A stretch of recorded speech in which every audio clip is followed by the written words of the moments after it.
You can let the day go now. Whatever brought you here can wait on the other side of sleep. We're going on the steppe, the Eurasian grassland, in winter. Mongolia, centuries ago, where families lived not in houses but in portable shelters made of felt and wood, moving with their herds across land that offered no protection from the cold. The wind came from 1,000 miles away without ever meeting a tree. It crossed the grassland in darkness, steady and utterly cold, carrying no moisture, just the pressure of distance. The temperature dropped the moment the sun touched the horizon, not gradually, quickly. The air sharpened. Stars appeared in layers close enough to cast shadows on snow. The ground radiated cold upward.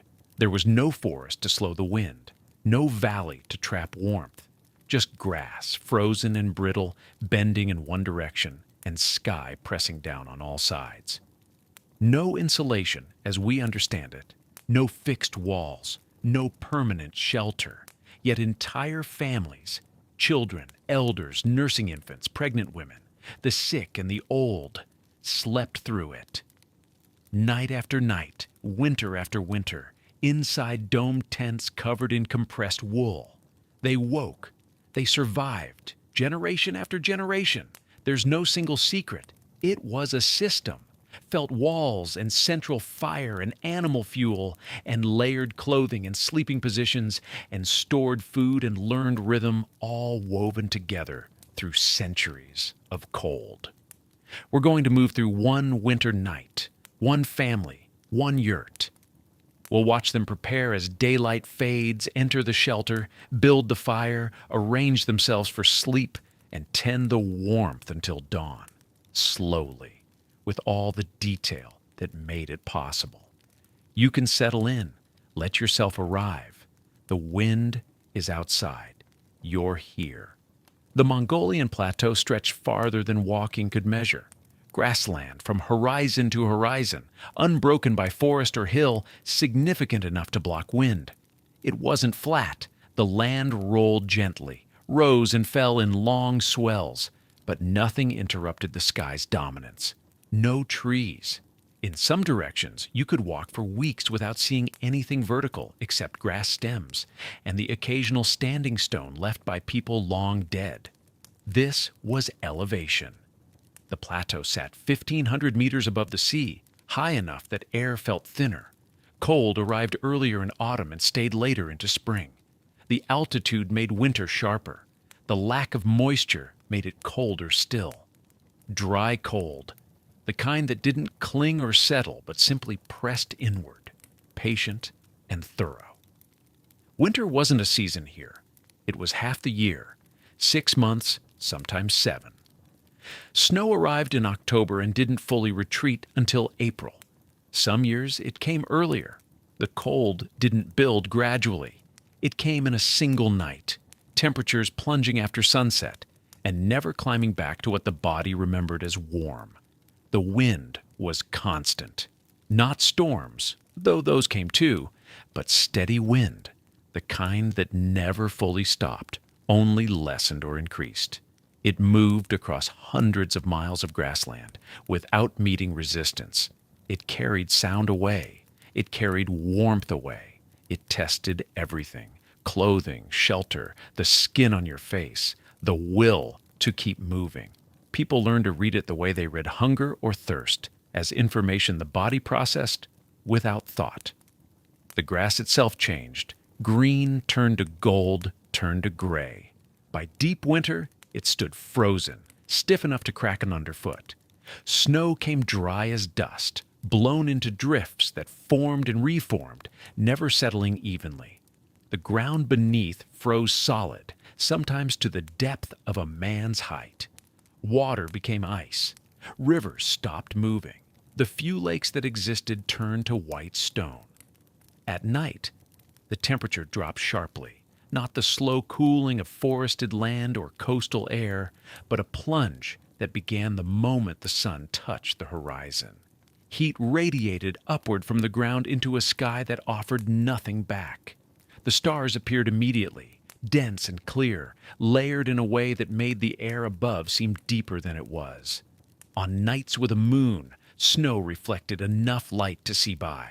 The landscape turned luminous, silver blue, the grass casting small shadows in every direction. The silence between wind gusts was profound. No birds in winter, no insects, no rustle of leaves or movement of water. Just the absence of sound, so complete it became its own presence. Then the wind returned, and the grass hissed, and the silence folded back into waiting. This was the world, not a place people visited, a place they lived, year-round, moving with herds of sheep and goats and horses, carrying their homes on the backs of camels and yaks. There was no leaving in winter, no traveling to a warmer place. The steppe was the only place. The cold was the condition of existence, and the yurt, a dome of felt and wood, portable and impermanent, was the only shelter between a family and the wind. Felt was not woven. It had no threads, no pattern you could trace with your finger. It was wool compressed into a single mass, fibers locked together so tightly they became one material, dense and unified, impossible to separate back into the fleece it had been. The process began in spring when sheep were shorn. The wool was cleaned, sorted, sometimes dyed, then laid out in layers on a reed mat or stretched hide. Water was added. Hot water, if possible, though cold would work with more labor. The wool was soaked until heavy, until the lanolin began to release and the fibers softened. Then the beating began. It took hours. People knelt or sat and worked the wool with their hands, pressing and folding and compressing, sometimes rolling the mat tightly and pushing it back and forth with their bodies. The friction generated heat. The heat and moisture caused the wool fibers, covered in microscopic scales, to catch and tangle and lock. Slowly, the loose wool became a sheet, thin at first, but growing denser with each pass. More water, more pressure, more time. When it was finished, the felt was thick. 2 to 5 centimeters, depending on how many layers of wool had been used and how long the felting continued. For winter yurts, felt was made thicker. Some families used 5 layers of felt on the walls. The material was heavy. A single piece large enough to cover a yurt's lattice wall required the wool of multiple sheep and the labor of multiple people over multiple days. But the properties made the labor worth preserving. Felt insulated. Air pockets throughout the compressed wool trapped warmth. A yurt covered in felt held heat from a fire far better than hide or woven fabric. The thickness mattered, but so did the structure. Felt didn't conduct cold the way solid material did. It slowed the transfer. Warmth stayed inside longer. Cold penetrated slower. Felt breathed. Unlike leather or coated fabric, felt allowed moisture to pass through.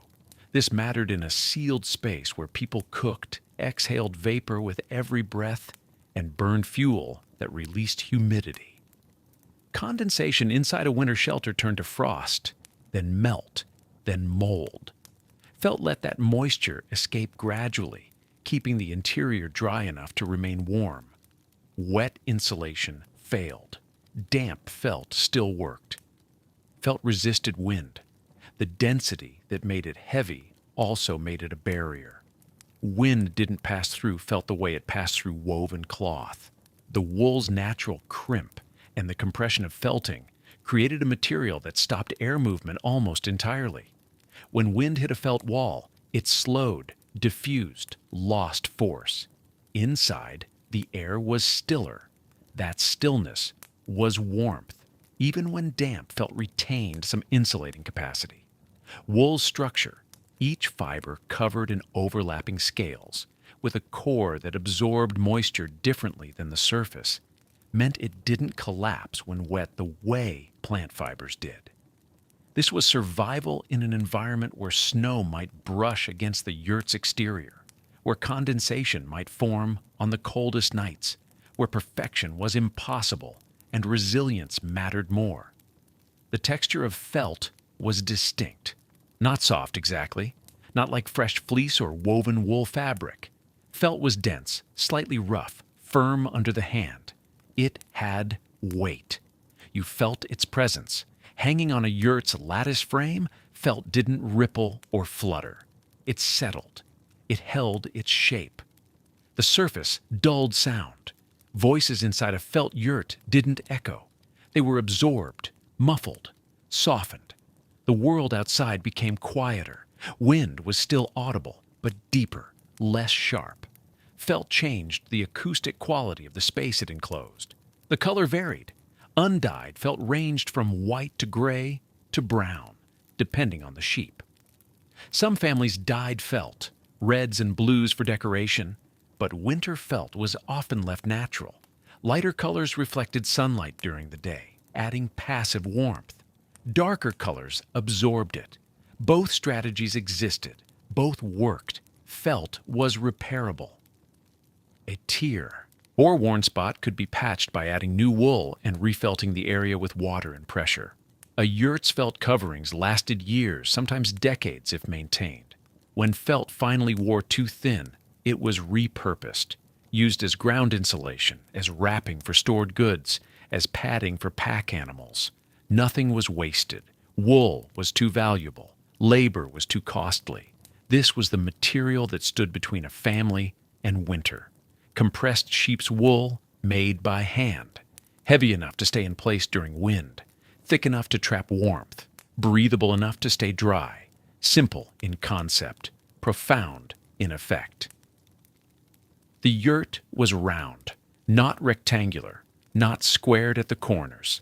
Round, like the horizon itself, like the path of the sun overhead, like the shape of warmth spreading outward from a flame. This was not symbolic. It was thermal logic made physical. A circular dwelling offered no corners where cold could settle and accumulate, no right angles to trap stagnant air.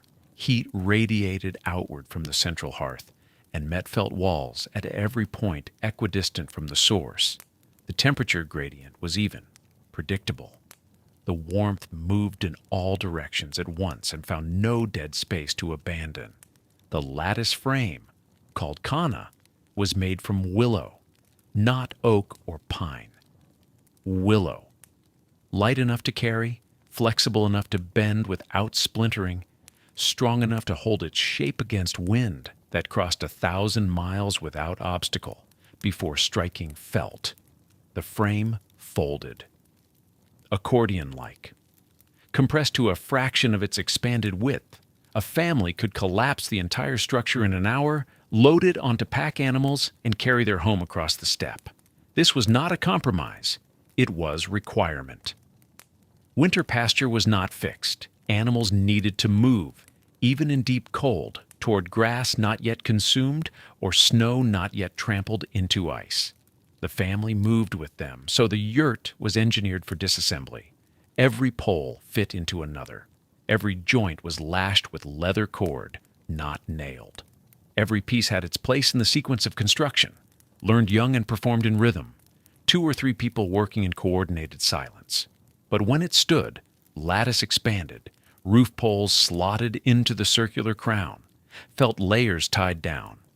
It became as permanent as stone. The profile was low, deliberately so. A tall structure caught wind. A low one let wind slide across its curve and continue.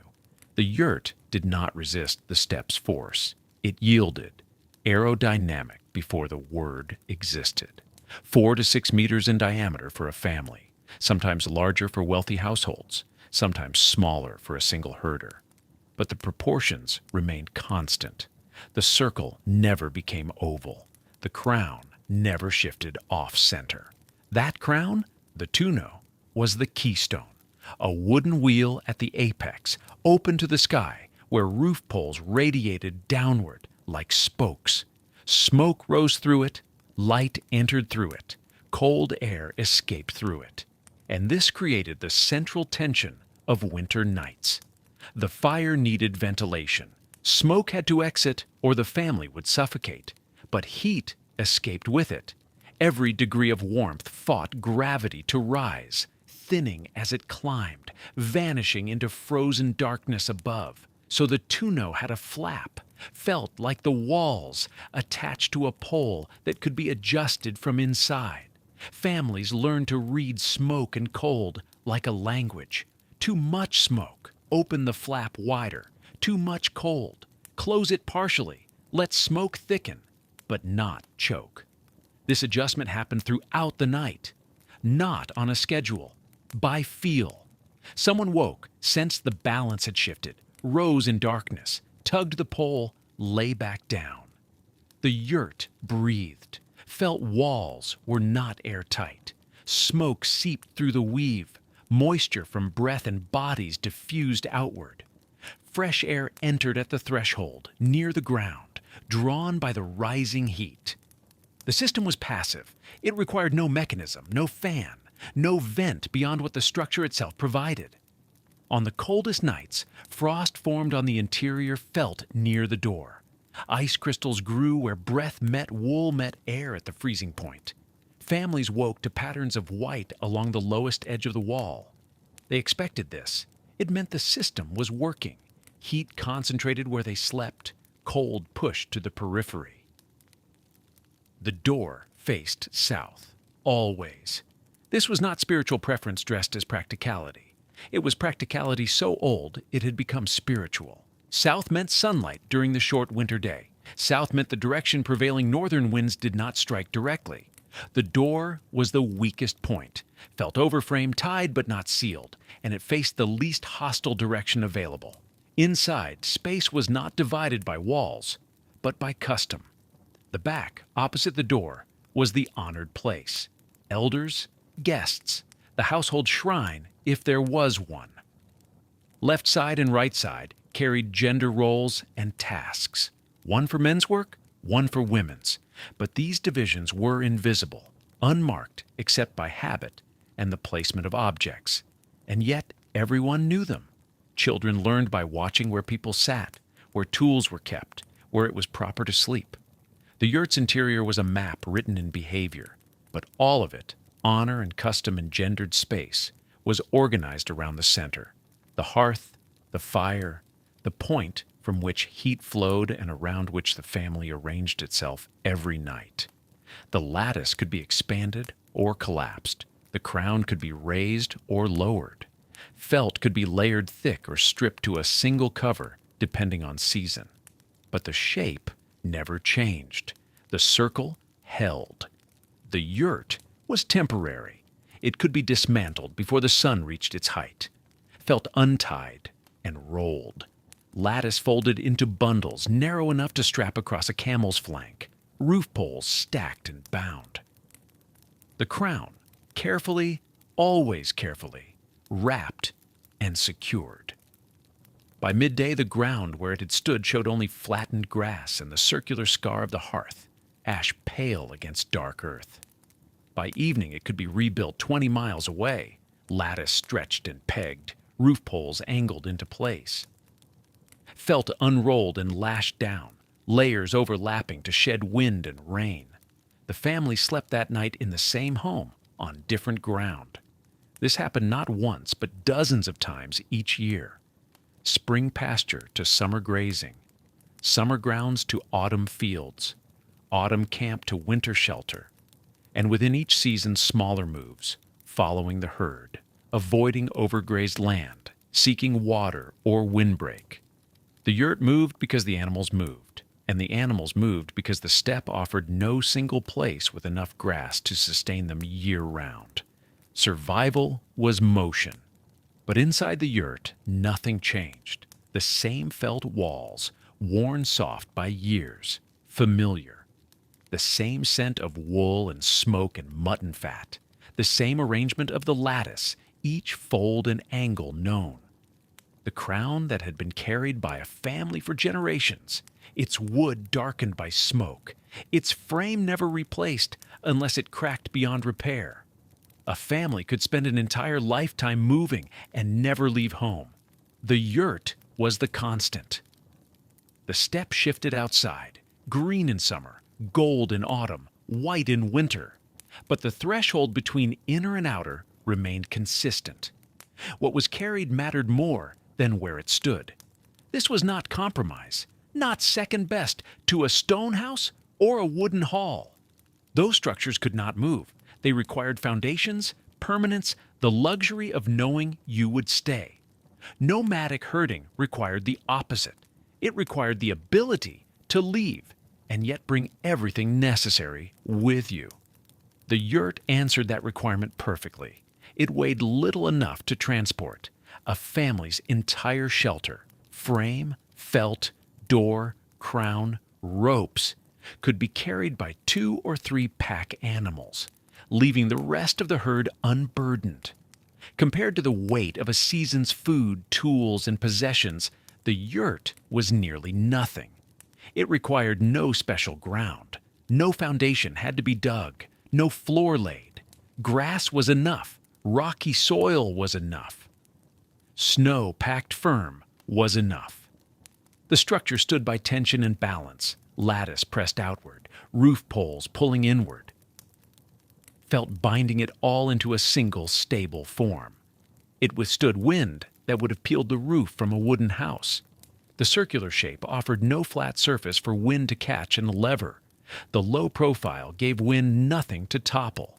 Storms that flattened grasses left the yurt standing, felt rippling, but lashings holding. And it could be repaired with materials at hand. Felt wore out. It abraded where the wind worked it, thinned where smoke passed through, tore where branches struck it during travel.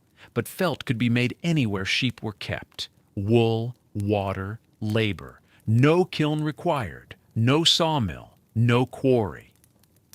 If a roof pole cracked, willow grew near water sources. A new pole could be cut, shaped, fitted. If leather lashings rotted, they were replaced with fresh cord from the season's slaughter. The yurt did not depend on supply chains or trades. It could be maintained by the people who lived in it, using what the land and the herd provided. This meant autonomy. A family could move out of reach of merchants, out of reach of settled power, and still survive winter. The yurt and the herd were sufficient. Mobility was freedom, and the yurt made mobility possible, but it also meant continuity. The yurt a family built looked the same as the yurt their great-grandparents had built. The dimensions, the materials, the method, unchanged. A child born in one generation learned construction techniques that would remain valid for their grandchildren. There was no innovation because none was needed. The design had been tested across centuries, across the full range of steppe conditions, summer heat and winter cold, drought and snow, calm and gale. It had not failed. So it was not altered. This was permanence of a different kind. Not the permanence of location, but of form. The yurt was a constant in time rather than space, and so families understood it as home in the deepest sense. Not the place you stayed, the place you carried, the structure that sheltered you as a child and would shelter your children. The threshold you crossed each night, regardless of what landscape stretched beyond it. When winter came and the family settled into a more stationary camp, still temporary, but weeks instead of days in one location, the yurt became the center of existence. Animals were corralled nearby. Supplies stored against its outer wall. Paths worn in the snow radiating outward from the door. But the yurt itself remained unchanged. The same modest circle, the same felt and frame. It did not grow larger in winter or smaller in summer. It did not adapt its shape. It simply stood, and the family adapted their lives around it. Temporary and timeless, portable and permanent. The yurt was both, and the contradiction was only apparent. For a people whose survival depended on movement, permanence could not be tied to ground. It had to be tied to structure, to knowledge, to the things you carried and rebuilt and carried again. The yurt was all of that. And so each night when the family sealed the door and arranged themselves around the fire, they were home. The sun drops toward the horizon, and the temperature follows it, not gradually, not gently. The cold descends like a presence arriving, claiming the landscape as soon as light begins to fail. The family has been watching for this. They have learned to read the afternoon shadows, the particular quality of late-day light on winter grass. They know how much time remains. They are bringing the animals back. The sheep move in a loose mass, their wool dark against snow-patched ground. The horses follow at their own pace, breath visible in clouds that dissolve into freezing air. A few goats scatter and are guided back by a child old enough to understand the urgency of dusk, but young enough to still chase them with something like play. The adults do not rush. Rushing spooks the herd. Rushing wastes body heat. But their movements are deliberate, continuous, shaped by the certainty that darkness is not far behind. The yurt is visible before they reach it, a pale dome rising from the flat steppe, felt walls catching the last angled light. It sits alone in all that openness. No trees nearby, no hills, no other structures within sight. Just the yurt and the animals that will sleep around it, and the grassland extending in every direction until it meets the sky. The wind has been steady all day. Now, as the sun sinks, it sharpens. The family feels it on exposed skin, faces, the narrow gap between glove and sleeve. The cold carries no moisture. It is a dry cold, the kind that tightens skin and makes breath feel sharp in the throat. The child with the goats reaches the yurt first. Another family member is already kneeling near the animals, checking them with practiced hands, looking for injuries, signs of illness, anything that will worsen overnight. The livestock will not come inside. They will cluster near the yurt's north side, using the structure as a windbreak, their own bodies pressed together for warmth. The family knows which animals are weakest. Those will be positioned in the center of the herd, surrounded by the stronger ones. This arrangement happens without discussion, a geometry of survival understood by everyone old enough to help.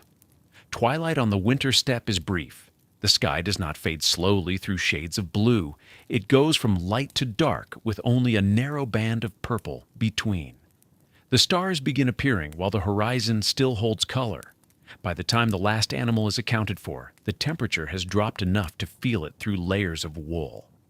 Enough that breath comes in thicker clouds. Enough that fingers inside gloves begin to lose dexterity. The family turns toward the door. One by one, they enter the yurt. The youngest child first, then the next oldest, then the adults. The order is intentional. Those who will sit closest to the fire enter first, giving them time to settle before the others crowd in. The last person to enter pauses at the threshold, looking back across the darkening steppe. The wind moves across the grass in patterns too vast and fast to follow. The animals are already settling, their bodies forming a dark mass against the pale felt walls. In the distance, miles away, there might be another yurt, or there might not be. Distance and darkness erase distinction. Then the threshold is crossed, and the door felt drops into place behind them. The world changes. Outside, the wind continues uninterrupted, crossing miles of open grassland, bending grass, carrying cold. Inside, the sound becomes muffled, softened. The wind is still there, pressing against the felt walls, but its voice has been dampened. The family stands just inside the entrance, bodies still holding the cold they carried in with them. No one moves deeper into the yurt yet. First comes the removal of the outer layer. The heaviest deal comes off. Not all layers, never all layers, but the topmost garment, stiff with frost at the shoulders, the wool at the hem crusted where it has dragged through snow. Each person hangs theirs on the wooden pegs driven into the lattice frame near the door. The garments will stay cold through the night. They will be cold again when put on at dawn. Boots stay on. Hats stay on. The inner deal remains wrapped and belted. They are not undressing for bed. They are adjusting for the contained warmth of the interior, reducing bulk without losing protection. The door felt hangs from the top of the doorframe, thick as a man's forearm, cut to overlap the threshold on all sides. The person who entered last now seals it. This is not simple. The felt must be positioned with care. First, the outer edges are checked, making sure the felt sits flush against the lattice frame. No gaps visible where wind could find entry. Then the bottom edge is weighted. Small stones wrapped in leather hang from cords sewn into the felt's lower hem. These pull the door tight against the ground-level felt skirt that extends from the yurt's base. The person sealing the door runs a hand along the edges, feeling for drafts. A finger's width of gap will bleed warmth all night. Will allow cold to creep inward in a steady stream. The felt is adjusted, pressed. The weights are repositioned slightly.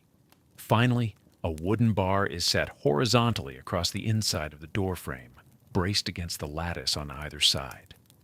This holds the felt in place against wind that will press and pull at it through the dark hours. When the door is sealed, the sound changes again. The wind becomes more distant.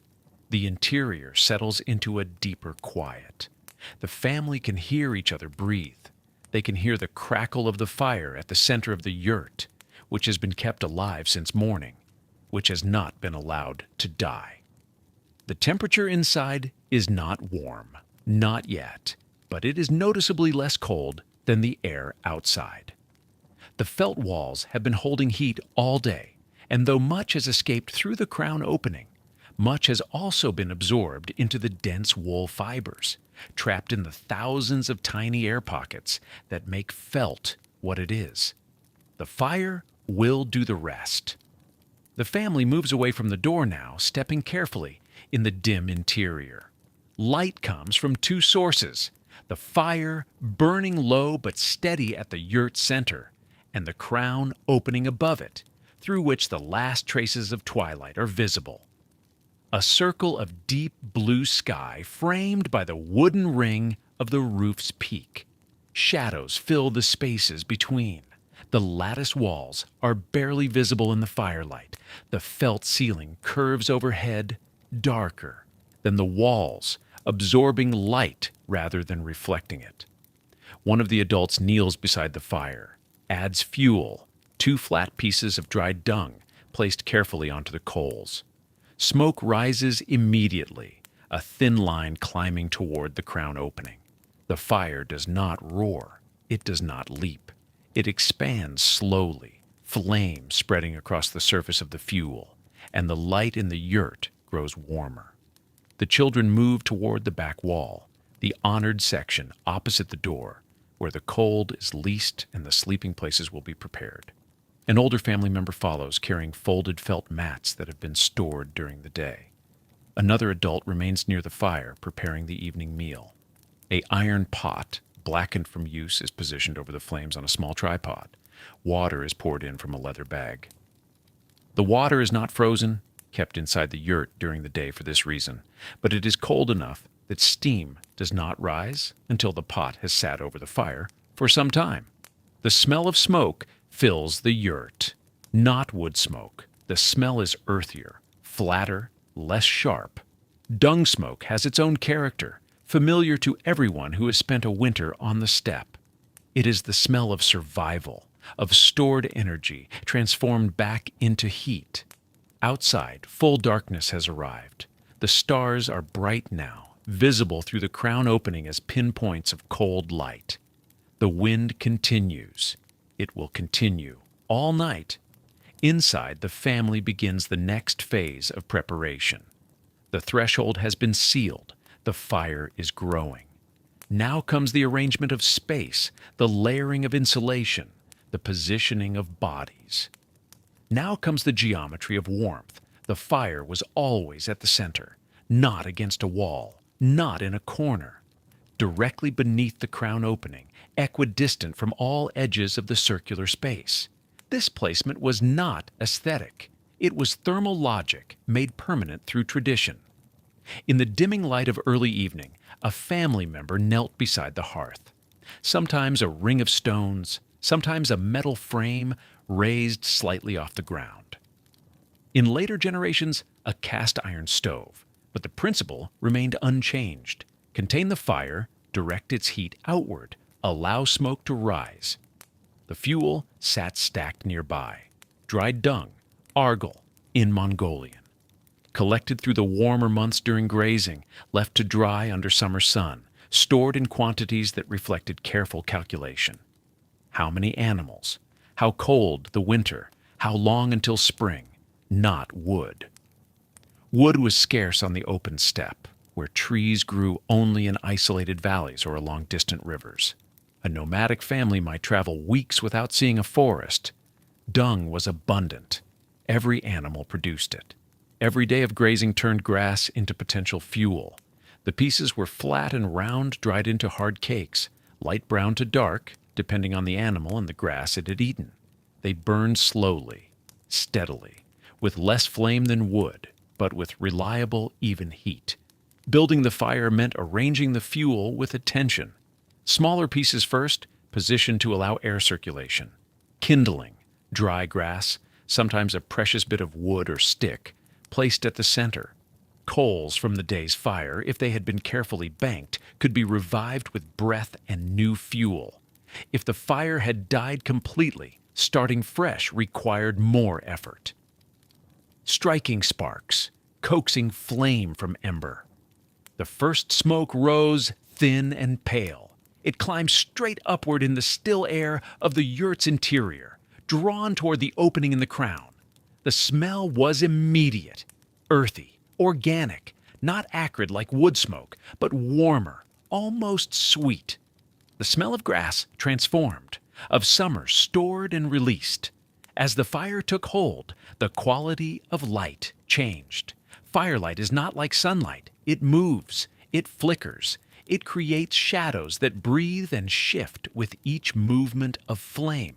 In the growing darkness outside, the yurt's interior became a space defined entirely by this light, golden at the center, amber at the edges, fading to deep shadow where the felt walls curved upward. Heat radiated outward in all directions. Not rapidly, not like the blast from an opened oven. Slowly, incrementally, the warmth expanded from the hearth toward the lattice frame, toward the felt, toward the bodies of the family members beginning to gather. The fire's position beneath the crown opening created natural circulation. Warm air rose. Smoke rose with it. Cold air, heavier, stayed low, near the floor and near the door. This gradient was always present. Families understood it without naming it. The warmest air hovered at shoulder height when seated. The coldest clung to the ground and the walls. Tending the fire through the night was not optional. In the deep cold of winter, allowing the fire to die meant waking to a yurt barely warmer than the air outside. It meant hours of shivering effort to rebuild warmth. It meant danger, especially for the very young or very old. So someone would wake, not by alarm, but by internal rhythm, learned through years of winter nights. An adult would rise quietly, move to the hearth, assess the coals, add fuel, not too much. Smothering the fire wasted precious dung and created smoke, not too little. The cold waited at every edge, ready to reclaim the space. The fuel was added piece by piece, each cake of dung placed with care, allowing air to flow between them. The fire would glow brighter for a moment, then settle back into its steady burn. The tender would return to their sleeping place. The night would continue. This rhythm structured sleep. Adults slept in shifts, though no schedule was spoken aloud. One would wake, tend the fire, sleep again. Later, another would wake and do the same. Children slept longer, positioned closest to the warmth. Elders, too, were granted proximity to the hearth and relief from the duty of waking. The fire was never large. A roaring blaze would consume fuel too quickly, overheat the small space, or send too much warmth up and out through the crown before it could radiate to the walls.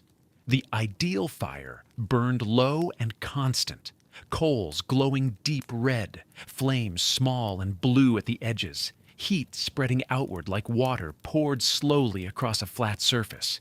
By the time full darkness arrived, the fire had transformed the yurt. The cold still existed. The wind still moved across the steppe outside, unbroken and relentless. But inside, warmth had claimed the center. The felt walls held it. The bodies of the family added to it. The fire, small and patient, fed it hour by hour through the long night. This was the heart of survival, not the felt alone, not the structure, not the position or the clothing. The fire, alive, breathing, requiring attention and fuel and knowledge. 1,000 generations had built this same fire, in this same position, and slept around it. The flame connected them all. The dung that burned in the hearth was not waste. It was energy, transformed and stored. Begin with grass. The steppe produced grass in vast, unbroken abundance. Feathergrass, needlegrass, fescue, wild rye. In summer, the grassland was green, then gold, then tan as the season progressed. It grew dense and tall in years of good rainfall, shorter and sparse in drought. But always it grew. Animals ate this grass. Horses, sheep, cattle, goats, camels. They grazed constantly, moving across the steppe in patterns shaped by water, wind, and the decisions of herders. Grass entered their bodies. Digestion broke it down, extracted nutrients, and expelled the rest. What emerged was dung, wet at first, soft, formless. It fell to the ground as the animals moved. In summer it dried quickly under the sun. The moisture evaporated. The material hardened into flat, round cakes. These could be collected, stacked, stored. This was not a minor task. Fuel collection was essential labor, continuous through the warmer months. Children often did this work. Women did this work. It required no tools, only time and attention. Walk behind the herds, gather the dried pieces, carry them back to camp in baskets or sacks, stack them where they would stay dry. By autumn, a family would have accumulated a reserve. The size of this reserve reflected the size of the herd, the length of the grazing season, and the severity of the coming winter.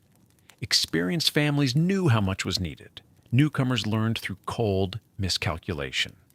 The fuel represented something profound, though it was rarely spoken of in those terms. It was sunlight, converted. The sun grew the grass. The animals transformed the grass into energy for their bodies and dung for the fire. The fire returned that energy as heat, allowing humans to survive the season when the sun itself provided almost no warmth. Burning dung was burning summer. Each piece of fuel was a piece of the steppe's abundance, preserved and parceled out through winter's scarcity. The quality of the fuel mattered. Dung from horses burned hotter and faster. Dung from cattle burned slower and more evenly. Dung from sheep was smaller, lighter, useful for quick heat. Dung from camels was large and dense, prized in the coldest regions. Families used a mixture, adjusting the combination based on the night's needs. Dry fuel burned clean. It produced steady heat and minimal smoke. The smoke that did rise was pale, thin, and carried that earthy smell, a smell so familiar it became part of the sensory landscape of winter. Wet or poorly dried fuel smoked heavily, produced less heat, and was used only in desperation. The fire consumed the fuel slowly. A single piece might burn for an hour or more, depending on its size and density. Through a long winter night, a family might use 10 pieces, 20. The calculation was constant and intuitive. Too much fire wasted fuel. Too little fire allowed cold to dominate. There was no alternative. Wood, where it existed, was reserved for structural repairs or tools. Coal was unknown or inaccessible to most nomadic groups. Dried brush or shrubs could supplement dung in some regions, but the steppe offered little of that. Dung was the fuel. It had always been the fuel. This created a direct relationship between herd size and survival. More animals meant more grazing, more dung, more fuel. Families with small herds faced winters with less margin for error. Families with large herds had reserves that could sustain them through unusually long cold periods. Wealth was not abstract. It was animals, and animals were warmth. The rhythm of fuel use mirrored the rhythm of the seasons: abundance in summer, storage in autumn, careful rationing in winter, scarcity by early spring when fuel reserves ran low and the grass had not yet returned. The final weeks before the thaw were the hardest. The cold remained, but the dung piles shrank. Families burned less, endured more, waited for the change. When the fire burned in the hearth, it was easy to see only flame and heat, but the flame was the end of a long chain. Grass under sun, animals grazing, dung drying, hands gathering. The fire held all of that. It was the steppe itself, compressed and ignited. The family sitting around the hearth understood this, though they did not speak of it in such terms. They knew that the summer's work made the winter's warmth possible. They knew that the health of the grassland determined the health of the herd, and the health of the herd determined survival when snow covered the ground and the wind howled without end. The fire was not separate from the land. It was the land, transformed, and tending it, feeding it, keeping it alive through the night. That was not simply a task. It was participation in a cycle older than memory. Grass to animal to fuel to heat to survival to spring to grass again. The dung burned slowly. The night stretched long. The warmth held.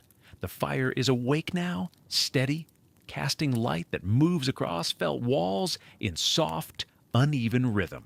And now comes the evening meal. Not elaborate, not leisurely, but deliberate. A woman kneels beside the fire, arranging a low-metal tripod over the flames. She lifts a blackened pot, rounded bottom, wide mouth, and sets it carefully onto the iron frame. The pot rocks slightly, then settles. Water first, scooped from a leather bag hung near the door, poured in. The water is cold, not frozen, but near it. She adds more, enough to fill the pot halfway. Then tea, brick tea, compressed and dark. She breaks a portion from a larger block wrapped in cloth, crumbles it between her palms, lets the dark leaves fall into the water. The fire beneath begins its work. Slowly, she waits. Others wait. The family sits in a loose circle, still wearing their deals, still layered. No one has removed their hat. Steam begins to rise from the pot, barely visible at first, then unmistakable. Pale threads curling upward, catching firelight, dissolving into the cooler air above. The woman adds milk, poured from a wooden pail, white and thick. She stirs with a long-handled ladle, the motion slow and circular. The tea lightens, the smell changes, earthy, grassy touch now with richness. She adds salt, a pinch from a small pouch, then butter or fat, a small pale lump dropped into the liquid. It floats briefly, then begins to melt, spreading across the surface in soft, oily circles. This is su te tsai, milk tea with salt and fat, the foundational drink of winter, consumed morning, midday, evening, hot, always hot. She stirs again, letting the fat incorporate fully. The tea thickens slightly. The steam rises more densely now, warm and moist, filling the space around the fire.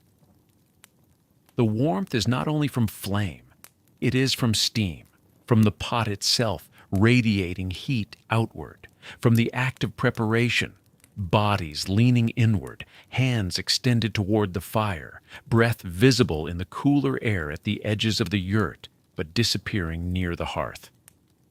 She lifts the ladle, tastes, adjusts, adds another fragment of salt. Then she begins to serve. Small wooden bowls passed from hand to hand. She fills each one, the tea steaming as it pours. The bowls are warm to hold, too warm at first. Fingers adjust, finding a grip that allows the heat without burning. A child receives a bowl. He holds it in both hands, close to his chest. The warmth spreads through his palms, into his wrists. He does not drink immediately. He waits, letting the heat settle into his skin. An older man sits near the honored back wall. He receives his bowl, nods, cradles it. His breath mingles with the steam. He sips carefully. The tea is salty, fatty, just bitter enough from the brick leaves. It coats the mouth. It warms from the inside. Others drink, quietly. The room fills with small sounds. Liquid sipped, bowls set down on felt, the crackle of fire beneath the pot. The woman lifts a second pot. This one contains mutton, cut into small pieces earlier in the day, now boiled until soft. The meat has been simmering at the fire's edge, slow cooked in water with little else. Salt, perhaps. Nothing more. She lifts pieces from the broth with the ladle, places them into bowls, meat still on the bone. Fatty portions included intentionally. Fat is warmth. Fat is survival. The broth is served as well, poured over the meat or offered separately in bowls. It is pale, rich with dissolved fat, flecked with foam. Not clear, not delicate, but nourishing. The family eats, with fingers, with small knives kept always at the belt. The meat is tender, pulled from bone easily. The fat is chewed slowly, its warmth heavy and lasting. This is not symbolic warmth, it is metabolic.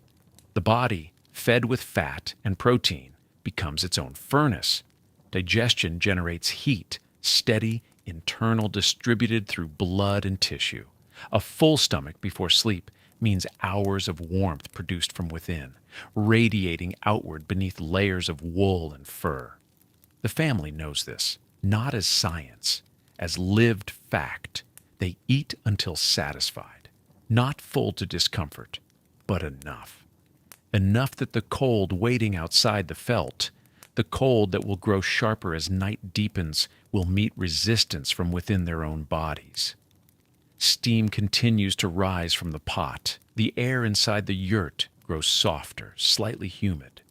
Moisture from boiling water, from breath, from steam released during cooking. This humidity tempers the dryness of winter air. It eases breathing. It settles into felt walls, into wool clothing, into the skin. The fire beneath the pot burns steadily. The act of cooking has fed the fire, required tending, kept it bright.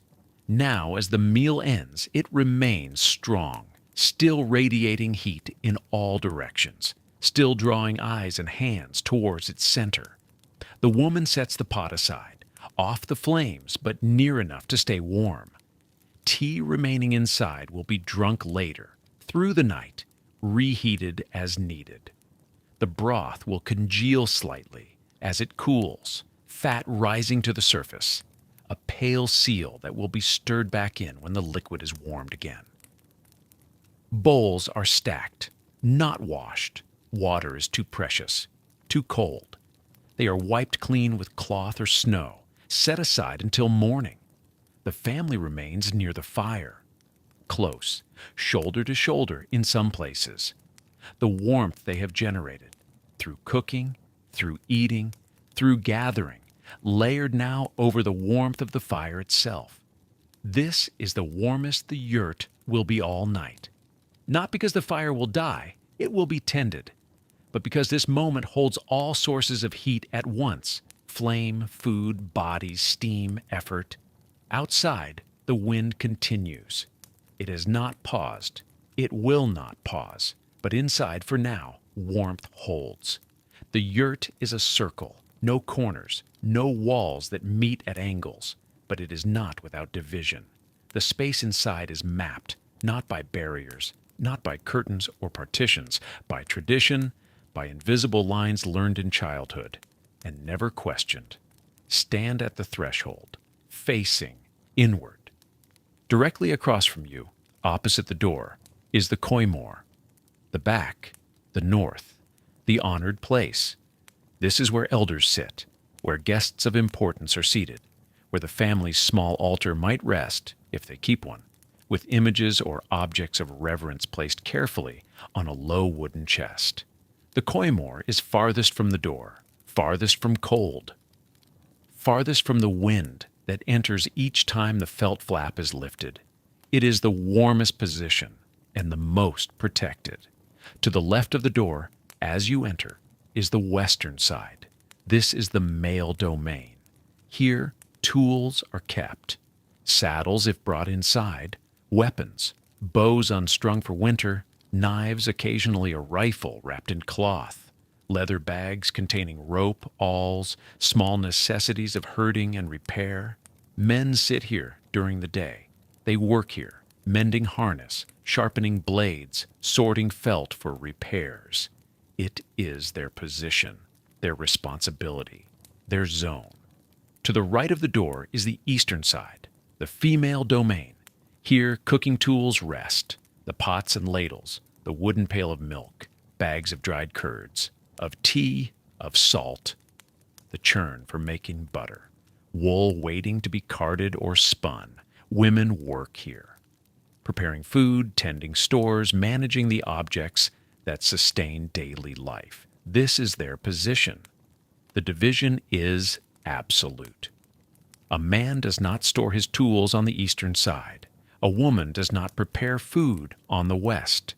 The line between them is invisible but observed with the same care given to the fire, to the door, to the seasons themselves. Children learn this as they learn to walk. They absorb it by watching where people sit, where objects are placed, where movement flows. By the time they are old enough to understand the words for the division, they have already internalized its geography, and the fire sits at the center of all of it, equidistant from male and female sides, equally accessible, neutral ground. The hearth does not belong to one side. It belongs to survival, to everyone. But even the fire has rules. You do not step over it. You do not throw trash into it. You do not point your feet toward it while lying down. Respect for the fire is respect for life. Above the fire, the crown opening. The smoke rises through it, gray and soft, drifting upward into the night sky. During the day, the flap covering the crown can be adjusted, opened wider for ventilation, pulled partially closed against wind or snow. At night, it is left open just enough, too wide, and heat escapes faster than the fire can generate it. Too narrow, and smoke fills the yurt, stinging eyes, coating throats, making breath painful. The balance is learned, felt, adjusted without measurement, by instinct and experience. Beneath the crown, beneath the fire, the ground is hard. Compacted earth frozen now in winter. It does not insulate. Cold radiates upward from it, subtle but constant.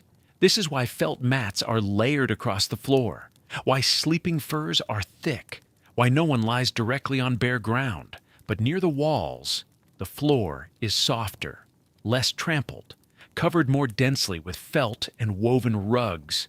The walls themselves, lattice and felt, curve inward slightly as they rise, meeting the roof ring above. At the base of the walls, cold gathers, not wind. The felt stops wind, but cold itself, heavy, sinking, pooling.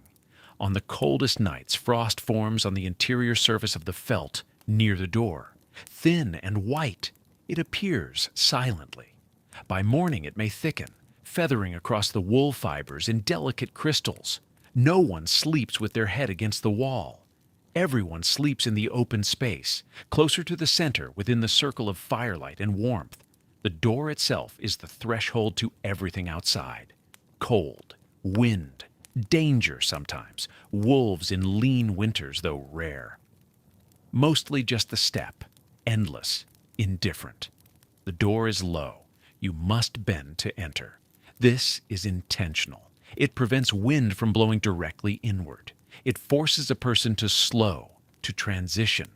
The felt covering the door is thick, often double layered. It can be tied shut from the inside with leather cord, pulled tight against the wooden frame. When it is sealed for the night, the yurt becomes its own world, small, enclosed, defined by felt and fire and the people breathing within it, but still divided, still organized. A family of 5 might arrange themselves like this: the eldest, grandmother or grandfather, positioned at the koimor, back to the honored wall, closest to the fire's steady warmth. Parents on either side of the fire, father to the west, mother to the east. Near their tools, their responsibilities, even in sleep. Children between them. Youngest nearest the fire, older children slightly farther out but still within the circle. The family forms a ring, loose, overlapping slightly, each person a source of warmth for the next. This is not random, it is thermal architecture. The vulnerable at the center, the strong as outer boundary. Everyone oriented toward the fire, but also toward each other. And in the deep night, when the fire burns low and the cold presses inward from all directions, this arrangement matters. The warmth of 5 bodies, breathing, metabolizing, radiating heat beneath wool and fur. This is not negligible. It is measurable, real, necessary. The yurt's interior is small enough that this warmth does not dissipate into vastness. It accumulates, it layers, and the felt walls, circular and taut, hold it. No corners for cold to settle, no sharp angles where air grows stagnant and chill. Just a continuous curve, just a circle of wool pressing back against the cold outside. The geography of this space is survival made spatial. Every position chosen, every object placed with purpose, every invisible line observed because it works. Not tradition for its own sake, tradition because it kept people alive. And tonight, as the family settles into their places, the map of the yurt's interior guides them, as it has guided generations.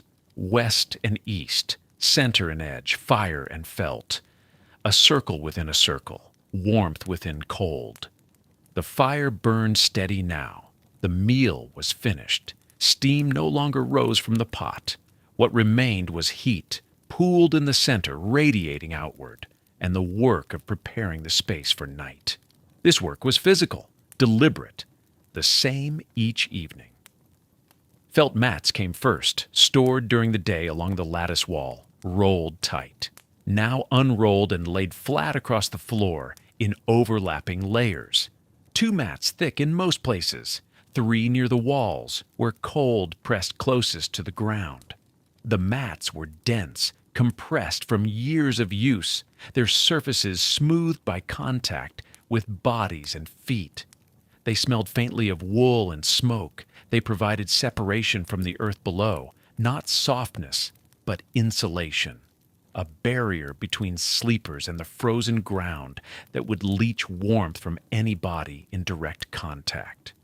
Over the felt mats, sheepskin rugs. These were not decorative. They were thermal instruments.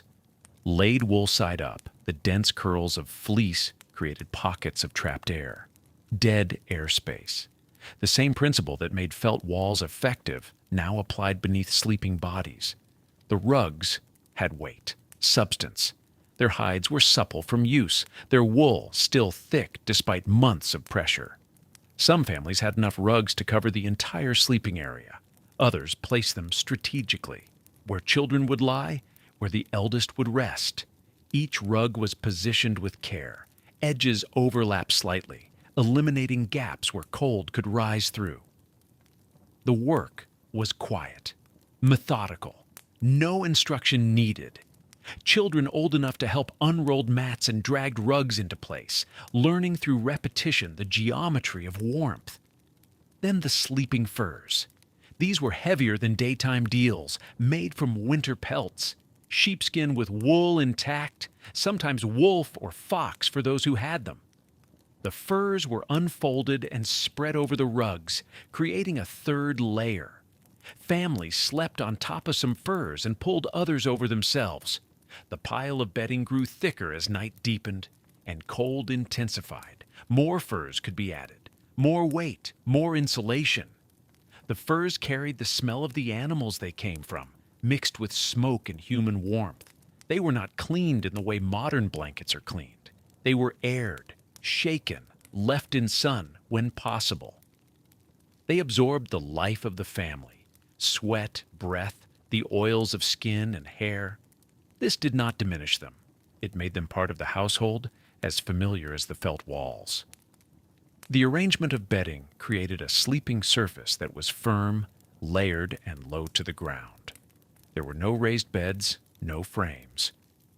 Sleeping close to the earth was traditional, but it also made thermal sense. Heat rises. The warmest air gathered higher, near the level of seated adults, and the fire itself. But the coldest air sank, pooling along the floor.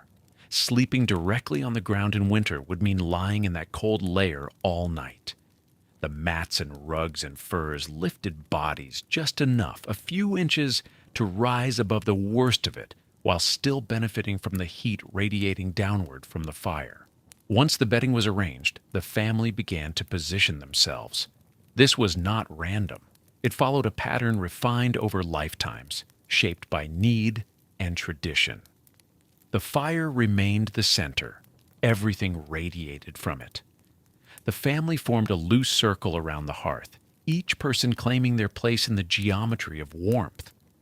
The youngest children and the eldest adults were positioned closest to the coals, the most vulnerable. The ones whose bodies generated less heat or regulated temperature less efficiently. They were given the warmest positions, the thickest furs, the smallest distance from the fire's glow. Healthy adults took positions farther out, forming an outer ring. They slept between the fire and the walls, between the center's warmth and the cold pressing inward from the steppe. They became, in effect, a secondary insulation layer. Their bodies blocked drafts. Their warmth supplemented the fire's heat. And if the fire needed tending in the night, an adult could rise without disturbing a child. This arrangement was practical. It was also care-made spatial. The structure of sleep reflected the structure of protection. The family slept, as it lived, interdependent, positioned not by preference, but by need. Heads were turned away from the door, toward the back wall, the honored direction, the north side, where cold was less severe. Feet pointed generally toward the fire, though not directly. Too close and sparks might land on fur. Too far and warmth would not reach. Bodies angled slightly, knees often bent, furs pulled up to shoulders or over heads entirely depending on the cold. Children were placed near parents, infants sometimes inside an adult's deal, skin to skin, held through the night. Older children nestled between adults or curled together under shared furs. Siblings slept close. Contact was warmth. Separation was cold. There was no privacy in sleep, no individual space. The yurt offered only collective rest. On the coldest nights, the entire family might sleep even closer. Bodies pressed together in a tighter circle, the gaps between them eliminated. Shared warmth became the margin of survival. An infant alone would freeze.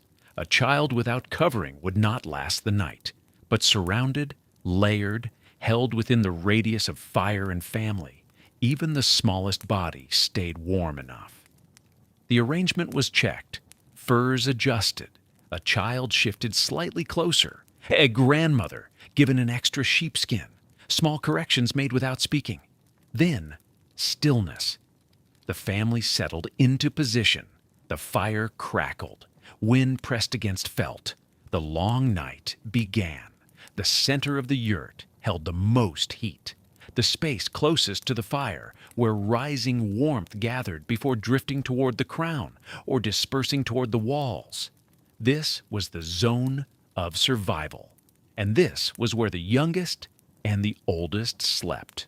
Infants first. A baby could not regulate its own temperature, could not shiver effectively, could not add layers or move closer to warmth. It depended entirely on external heat, fire and body warmth and insulation. Without them, cold would take a baby quickly, silently. So infants were positioned with absolute priority, placed directly beside the hearth, but not so close that sparks could reach them. Wrapped in the thickest furs, sometimes layered inside sheepskin with only the face exposed, or held through the night inside a parent's deal, tucked against bare skin, the adult's body heat surrounding the child entirely. Some mothers slept sitting partially upright, back against a wooden chest or bundled felt. The infant cradled in their arms or bound against their chest with cloth.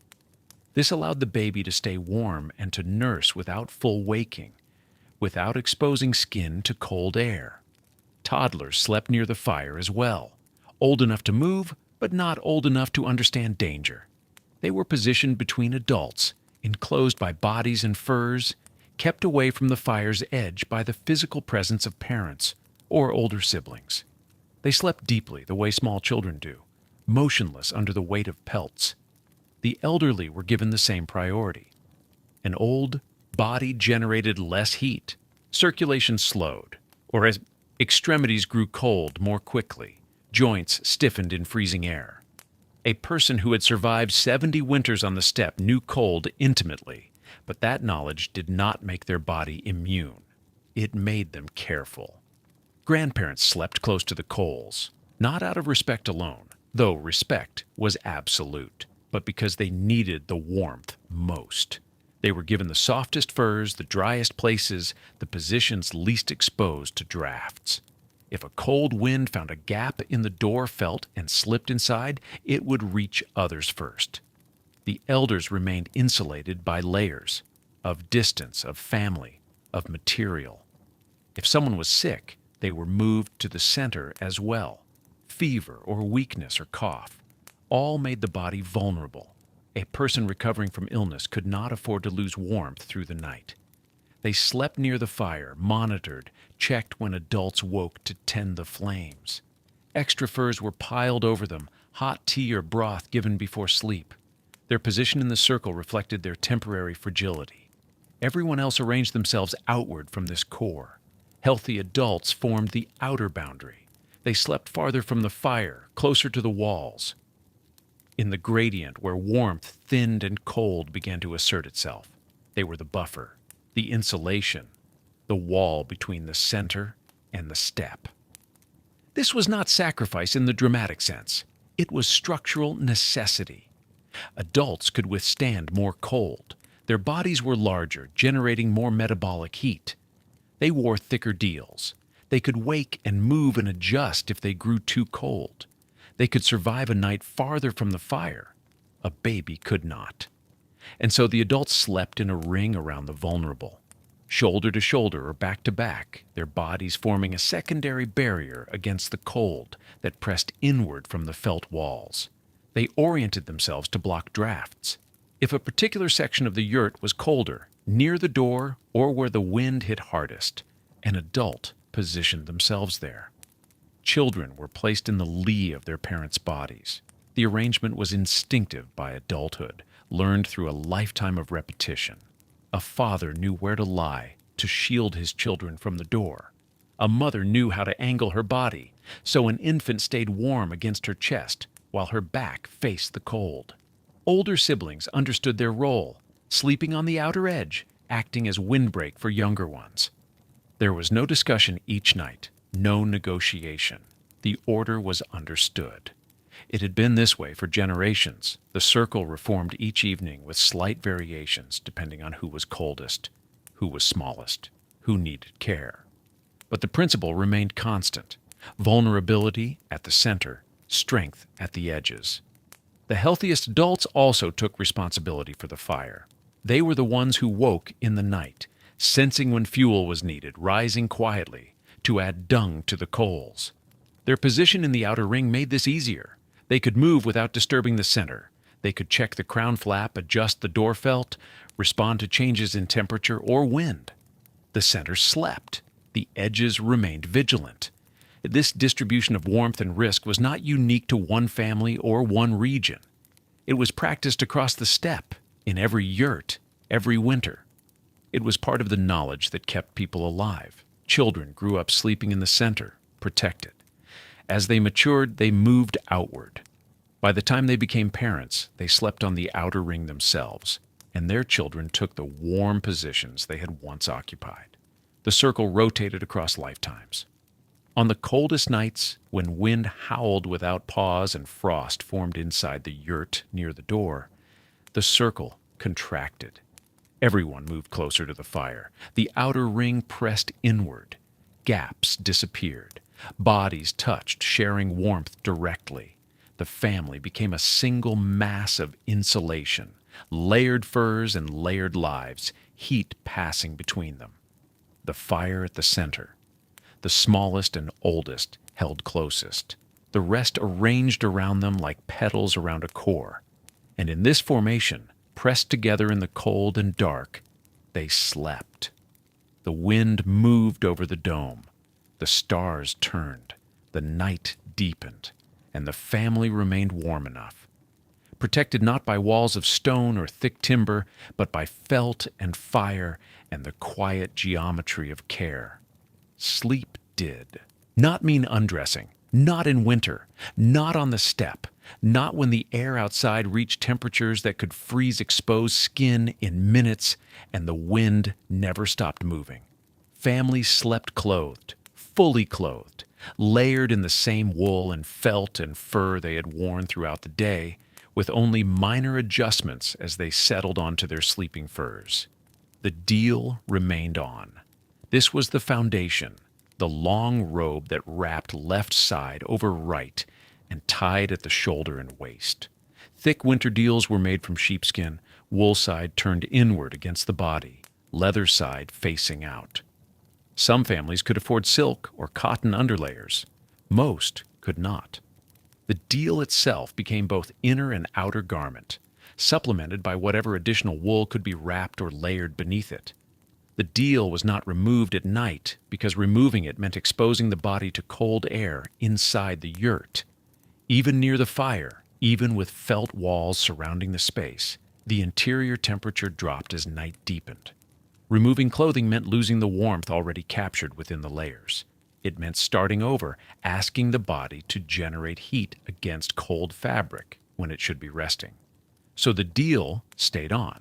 Adjusted, yes, loosened slightly at the waist for comfort, but worn, held close, keeping the body's warmth contained.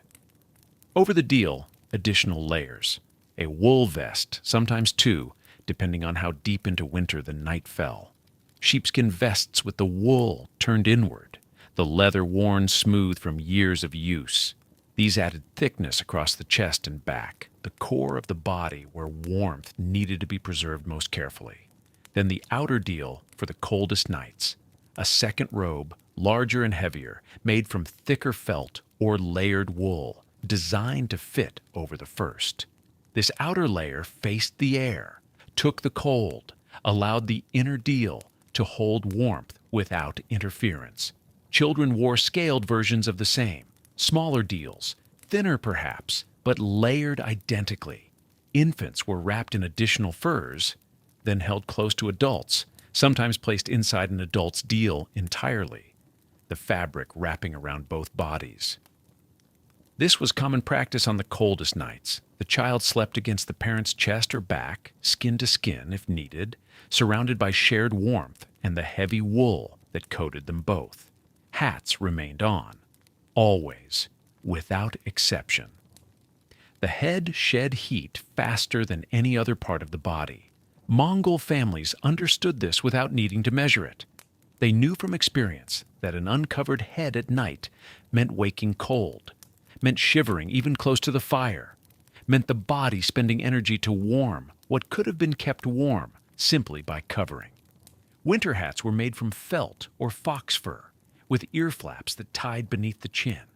The hat sat snug against the skull, trapping the warmth that rose naturally from the body. Some hats included a felt or wool layer that extended down over the forehead and back of the neck, covering every inch of exposed skin. The hats were worn all day, and they stayed on all night. Adjusted perhaps if they pressed uncomfortably during sleep, but never removed, never set aside. Feet required equal care. Boots were made from thick felt or leather lined with wool, sometimes padded with additional felt scraps or dried grass for insulation. These boots were worn inside the yurt during waking hours, during meals, during evening tasks. As the family prepared for sleep, the boots were loosened, but often kept on, especially for anyone sleeping farther from the fire. For those closest to the hearth, boots could be removed and placed within the sleeping furs, close to the body, so they would not freeze stiff overnight. Cold boots in the morning were not merely uncomfortable, they were dangerous. Feet forced into frozen leather could not warm properly. Boots needed to stay pliable, and that meant keeping them near warmth through the night. Hands were covered too, though less rigidly. Wool or felt mittens, sometimes lined with fur, were worn or tucked into the deal sleeves as the family settled. Hands could be pulled inside the deal itself, arms crossed over the chest beneath the robe's heavy fabric, held close to the body's core. The entire system of layered clothing operated on a simple principle: trapped air, wool fibers, felt padding, fur layers, all created pockets of still air between the body and the outer cold. The body warmed this trapped air with its own heat. The layers held it in place, prevented it from moving, from being replaced by colder air. The more layers, the more trapped air. The more trapped air, the slower the body lost warmth. Even damp wool functioned. Moisture from perspiration, from the body's natural release of heat and water vapor, could dampen inner layers over the course of a day and night. But wool, especially wool still coated in lanolin from the sheep, retained warmth even when wet. The fibers did not collapse. The air pockets remained. Families understood that staying dry was better, but dampness was not fatal if the material was wool. This was why felt and wool were irreplaceable. Leather kept wind out but did not insulate when wet. Plant fibers grew brittle in cold. Only wool adapted. Only wool forgave the inevitable moisture of survival. Weight was part of the warmth. The layered deals, the vests, the hats, the boots, together they added pounds of fabric and wool to the body. This weight was not burden. It was presence, pressure, a tactile reminder that the cold had been accounted for, that the body was protected. The weight pressed down like the sleeping furs piled on top, like the felt walls encircling the space. It grounded the sleeper, held them steady. Children grew up sleeping under this weight, layered and wrapped and held close. It became normal, expected. The absence of it would have felt strange, vulnerable. Adjustment happened throughout the night. If someone grew too warm near the fire, they loosened a sash, let air circulate briefly beneath the deal, then retied it. If the fire dimmed and cold crept inward, they pulled furs higher, tucked hands deeper into sleeves, shifted closer to another body. Clothes were not static. They were tools, manipulated constantly, reed-like instruments. A person learned to sense which layer needed adjustment, how much, how quickly. And in the morning, the layers stayed. The family woke clothed, ready to move immediately into the work of the day, reviving the fire, checking animals, preparing tea. There was no transition, no period of exposure. The body remained insulated from the previous night's cold, straight through into the new day's cold. This was survival made wearable. Warmth carried on the body, adjusted and layered and never abandoned through every hour of winter's long darkness. Warmth was not only worn, it was eaten. Before sleep, families consumed food deliberately, with purpose beyond hunger. They ate to fuel the body's internal fire, to provide the raw energy needed to generate heat through the long night. The evening meal came after the yurt was sealed, after the fire had been built or revived, after the interior had warmed enough that hands could move comfortably, and steam from cooking would not instantly freeze. The meal was simple, consistent, built around the materials that sustained life through winter. Mutton was the center. Boiled mutton, still on the bone, boiled in an iron or bronze pot suspended over the hearth or resting on stones at the fire's edge. The meat was fatty, deliberately so. Fat carried more energy than any other food. Weight for weight, fat provided warmth that lean meat could not match. The cut mattered less than the fat content. Ribs, shoulder, leg, whatever had been slaughtered or thawed from the frozen stores outside. The meat boiled until tender, until the fat melted into the water, until the broth gleamed with oil. Salt was added. Not much. Enough to make the meat palatable, to help the body retain fluid, to echo the salt in sweat that would be lost even in cold weather. The family ate the meat with their hands, tearing pieces from the bone, chewing slowly, consuming everything: flesh, fat, gristle. Nothing was wasted. The bones were cracked for marrow, the marrow eaten, the bones themselves sometimes given to dogs, or set aside for tools or fuel. The broth was drunk, hot, oily, fatty broth, sipped from wooden bowls, or directly from the pot's ladle.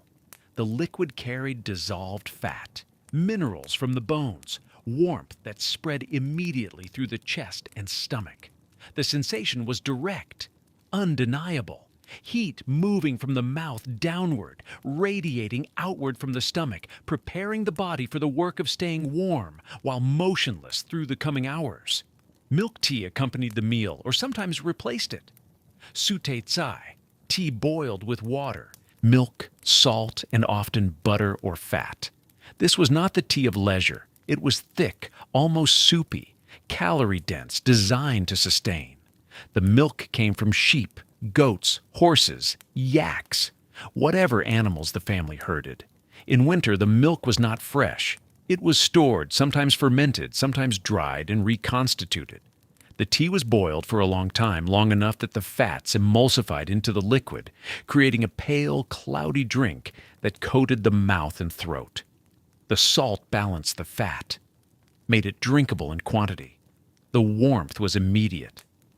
The energy came slower, released as the body digested the fat over hours.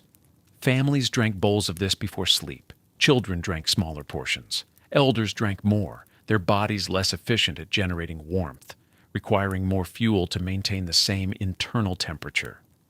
Dried curds, if available, were eaten as well. Arul, hardened pieces of dried yogurt, stored from summer's surplus milk. These were chewed slowly, sometimes softened in tea, providing protein and fat in compact, portable form. Each piece represented milk that had been transformed, preserved, made useful across seasons. The curds were dense, difficult to bite when fully dried. Families kept them in pouches, broke off pieces throughout the day, ate them methodically. Before sleep, a few pieces added to the evening intake, more fuel for the furnace. Cheese, if it existed, was treated the same. Hard, aged, salty cheese made from summer milk, stored in felt bags or wooden containers, rationed through winter. The body converted all of this into heat. Digestion itself generated warmth. The process of breaking down food, absorbing nutrients, metabolizing fat, all of it required energy, produced energy, raised the body's core temperature. A full stomach before sleep meant the body worked through the night, burning fuel internally, radiating warmth outward into the layered clothing and furs. This was not accidental. Families understood the pattern even without the language of metabolism or calories. They knew that eating fatty meat before sleep meant waking warmer. They knew that children who ate well stayed warm more easily. They knew that a winter without enough food meant a winter where cold penetrated deeper, where survival became uncertain. The timing mattered. Eating too early meant the warmth faded before dawn. Eating too close to lying down could be uncomfortable, the body struggling to digest while horizontal. The evening meal came after the hardest work of the day was finished, after the yurt was secured, after the family had gathered and settled. An hour, perhaps two, before sleep. Enough time for digestion to begin, for warmth to build, for the body to prepare. Alcohol was sometimes consumed, but understood differently. Arag, fermented mare's milk, mildly alcoholic, was drunk in winter, though less than in summer when it was freshly made. The fermentation provided some calories, and the drinking was social, communal. But families knew that alcohol created a false warmth, a surface flush that faded quickly and left the body colder than before. It was not relied upon for survival heat. If Arag was drunk before sleep, it was in small amounts, followed by tea and food to counteract the cold that would come as the alcohol metabolized. Water was consumed carefully. Cold water required energy to warm inside the body. Drinking snow or ice meant the body spent heat to melt it, to bring it to temperature. Families melted snow over the fire, warmed it before drinking, or drank it as tea, already heated. Every choice conserved energy, directed warmth inward rather than outward. The meal was quiet, often. Conversations happened, but softly. Eating was purposeful. The fire crackled. The wind pressed against the felt. The family chewed, swallowed, drank, prepared. And then, after the meal, after the bowls were set aside and the pot removed from direct heat, the family arranged themselves for sleep, full, warm from within, ready to let their bodies do the work of burning what they had consumed, transforming summer's grass, eaten by animals, turned into meat and milk and fat, into winter's warmth, carried inside their own flesh through the coldest hours. This was the furnace. Not only the fire in the hearth, but the fire in every body, fed deliberately, carefully, sustained through the night by the simplest and oldest of fuels. Food. The fire settled into its rhythm, not the sharp climbing heat of new flame, the steady radiance of established burning. Fuel placed carefully, smoke rising in a thin column toward the crown, heat spreading outward in all directions. The family had eaten. Bowls set aside, outer layers adjusted but not removed, felt mats layered beneath them. Sheepskin rugs positioned wool side up, sleeping furs unfolded and arranged. Now came the settling. Children nearest the fire, their smaller bodies losing heat faster, their sleep deeper and less aware. Adults in the outer positions forming a windbreak of flesh and wool, their sleep lighter, ready to wake if the fire dimmed or the wind changed.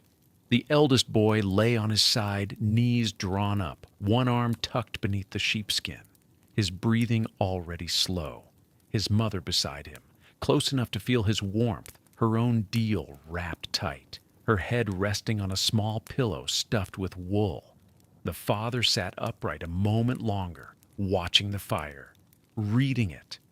The glow of coals beneath, the way flame moved around the dung, the color of smoke as it rose. Satisfied, he lowered himself onto his side, facing inward toward the hearth. Conversations had been murmured earlier, soft exchanges, a question about tomorrow's grazing, a comment about the wind direction. A child's question about the stars, answered briefly, gently. Now, quiet, not silence. The yurt was never silent. Wind pressed against the felt walls. Not howling, not violent, but constant. A presence you heard and stopped hearing, the way you stopped noticing your own breathing.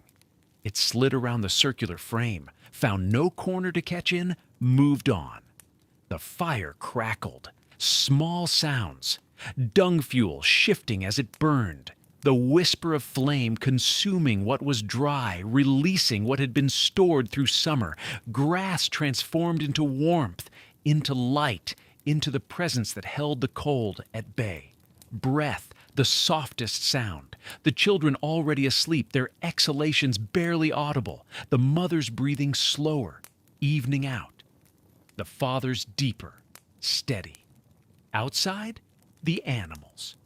The sheep clustered together in the darkness, their own bodies forming a collective warmth. Occasional movement, a hoof scraping frozen ground, the low sound of a ewe shifting position. The livestock did not sleep as humans did. They dozed. They woke. They pressed closer when the cold deepened. The horse stood separate, as horses did, head lowered, patient, its thick winter coat a system of insulation, refined across generations on this same steppe. Inside the yurt, warmth began to accumulate in the way it always did, not sudden, not uniform, but gathering. Heat radiated from the fire in all directions. It warmed the air, which rose. It warmed the bodies nearest, which absorbed it and held it within layers of wool and fur. It touched the felt walls, which did not conduct cold inward, but held warmth inside, their compressed fibers a barrier the wind could not penetrate. The family existed now in a pocket of warmth carved from the winter night. Temporary, fragile in the way all warmth was fragile, but real. The father did not think this in words. He knew it in his body, in the way his muscles relaxed, in the absence of shivering, in the comfort of lying still without the need to move, to generate heat, to fight. His wife's breathing deepened further. The youngest child made a small sound in sleep, not distress, just the soft murmur of dreaming. The mother's hand moved slightly, resting on the child's back, then stilled. This was the first hour, the hour when the body released to the day, when the cold outside became a fact you no longer fought, but simply knew. When the fire was bright enough that you did not need to tend it yet. When warmth was fullest, most secure. The light inside the yurt was low, golden orange. It moved slightly, shadows shifting as flame moved. The lattice frame of the walls visible in outline. The roof poles converging toward the crown, each one illuminated on one side, dark on the other. Smoke rose steadily. Through the crown opening, it joined the night air. Above, stars, sharp and cold and impossibly distant. But inside, at the ground level, the family lay in a circle around the fire. Each body a source of warmth, each layer of clothing a held pocket of air, heated by the skin beneath, each fur a thickness the cold could not easily cross. Sleep came in stages, not all at once, not for everyone simultaneously. The children first, already deep in it, their faces slack, peaceful, lit faintly by firelight. The mother next, her body exhausted from the day's work, her mind releasing its vigilance now that all were inside, fed, arranged, safe enough. The father last, as always, his sleep lighter, his awareness never fully gone. He would wake in a few hours, check the fire, add fuel if needed. This rhythm as built into him as breathing. For now, though, he rested. The wind continued. The fire burned. The felt walls held. And the family slept through the first hour of another winter night on the open steppe. The father woke without knowing why. No sound had changed. No child cried. The wind outside the same steady pressure it had been. Yet his eyes opened. He lay still a moment, listening, feeling. The warmth had thinned, not gone, not even close to gone, but different. The air around his face cooler, the heat radiating from the center less present. The fire. He knew before he looked. The rhythm of it was part of him now. He had woken this way 1,000 times, 10,000. In this yurt, in others, across winters that blurred together into one long practice of survival. He moved slowly, not from caution, from care. The others slept. There was no reason to wake them. He pushed the sleeping fur aside, felt the immediate bite of cooler air against his deal, and sat up. His hat still on, his boots within reach, though he did not put them on. The floor was felt and sheepskin, cold but not unbearable for the minute this would take. The fire had not died. It never died if you knew what you were doing, but it had dimmed. The flame was low, small tongues of orange licking at what remained of the fuel. Beneath, a bed of coals, dull red pulsing faintly, holding heat but not radiating it the way full flame did. He reached for the stack of dung nearby, dried, stored, kept always within arm's reach of where he slept. His fingers found the rough surface, the lightweight solidity of it. Fuel that had been grass, had been summer, was now winter's answer to cold. He placed two pieces carefully onto the coals, not smothering them, not piling, positioning them so air could move around in between, so flame could find surface to consume. For a moment, nothing. The dung sat dark against the glow. The coals beneath pulsed, smoke curled upward, thin and slow, then the first lick of flame. Small, testing. It touched the edge of the new fuel, wavered, caught. Another, spreading along a different edge. Within a minute the fire woke. Flame rose, not roaring, not leaping, but steady, confident.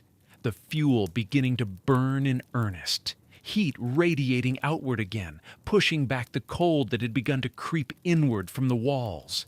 The father watched it settle, made sure. His face lit now, eyes reflecting orange light, expression unchanged.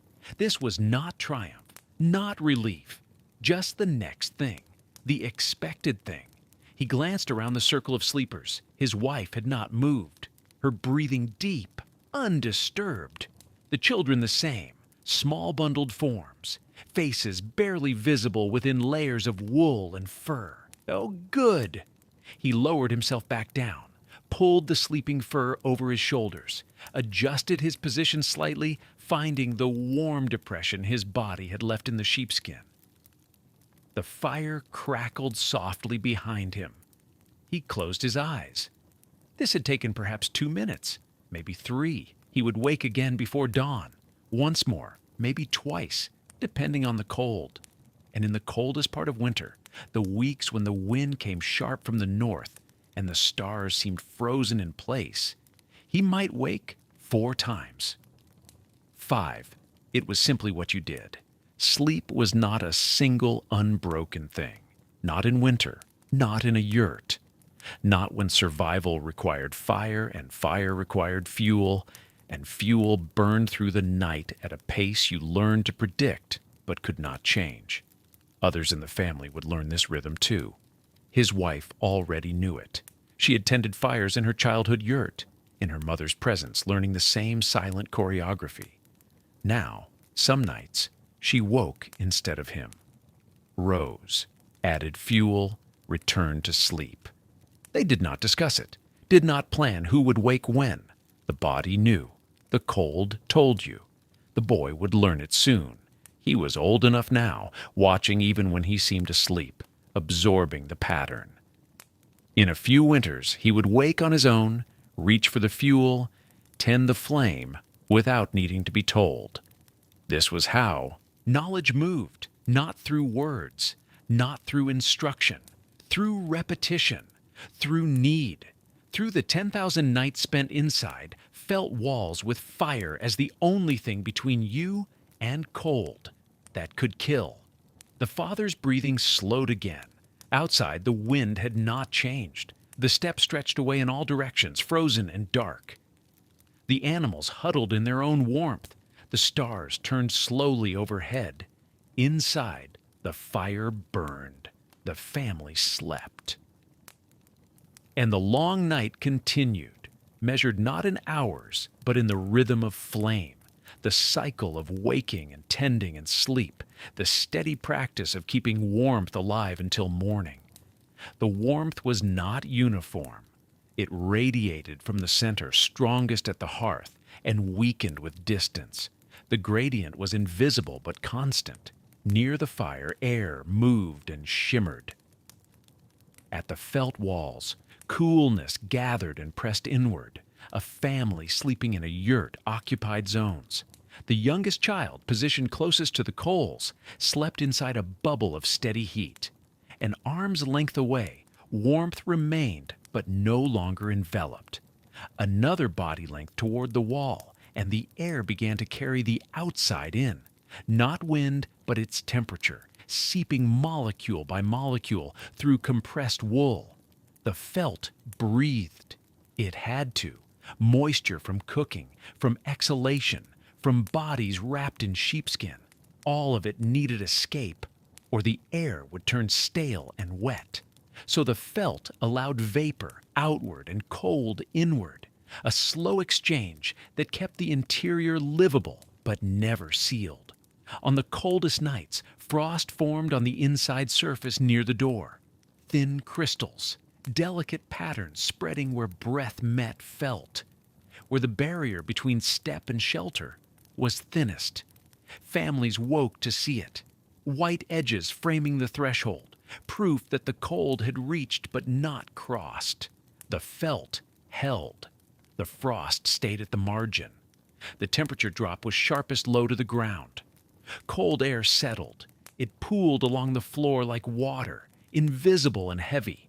Families understood this without instruments. They placed felt mats thicker near the walls. They kept infants elevated on folded rugs. On nights when cold pressed hardest, some slept partially upright, leaning against the lattice frame, breathing air a hand's width higher, where warmth lingered longer. The circular shape of the yurt left no corners for cold to collect and deepen. In a rectangular room, the far angles grow coldest. Air stagnates, heat never reaches. But a circle moved warmth outward evenly in all directions. The fire at the center fed heat along every radius. No dead zones, no forgotten spaces. Still, the walls themselves cooled, felt insulated, but it was not immune. The outer surface faced wind and night. The inner surface faced firelight and breath. Between them, the compressed wool slowed the transfer of temperature, but could not stop it. On a night when the steppe dropped far below freezing, the felt nearest the door would feel cool to the touch. Not frozen, not brittle, but noticeably less warm than the felt behind the hearth, which absorbed radiant heat and held it. Families adjusted through the night. A sleeper waking in the small hours might pull furs tighter, aware without fully waking that the air near their face had changed. A parent might shift closer to a child, closing the gap where cooler air had entered. These movements were small, intuitive, born from seasons of repetition. No one rose in alarm.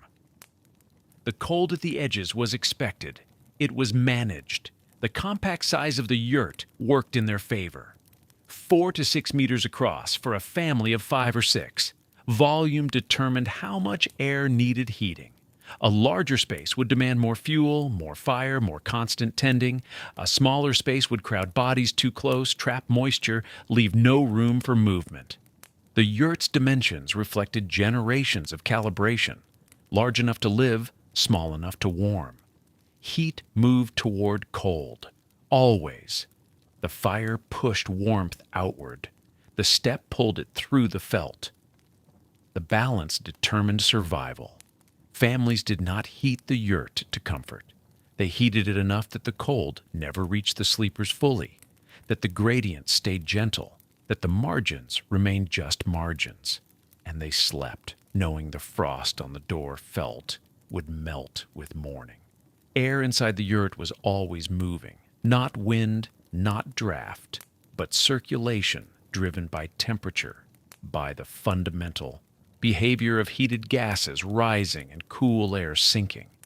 The fire at the center created a column of movement, smoke and warmth climbing toward the crown opening, while cooler air along the felt walls descended slowly to replace it. This was not designed. It was physics made architecture.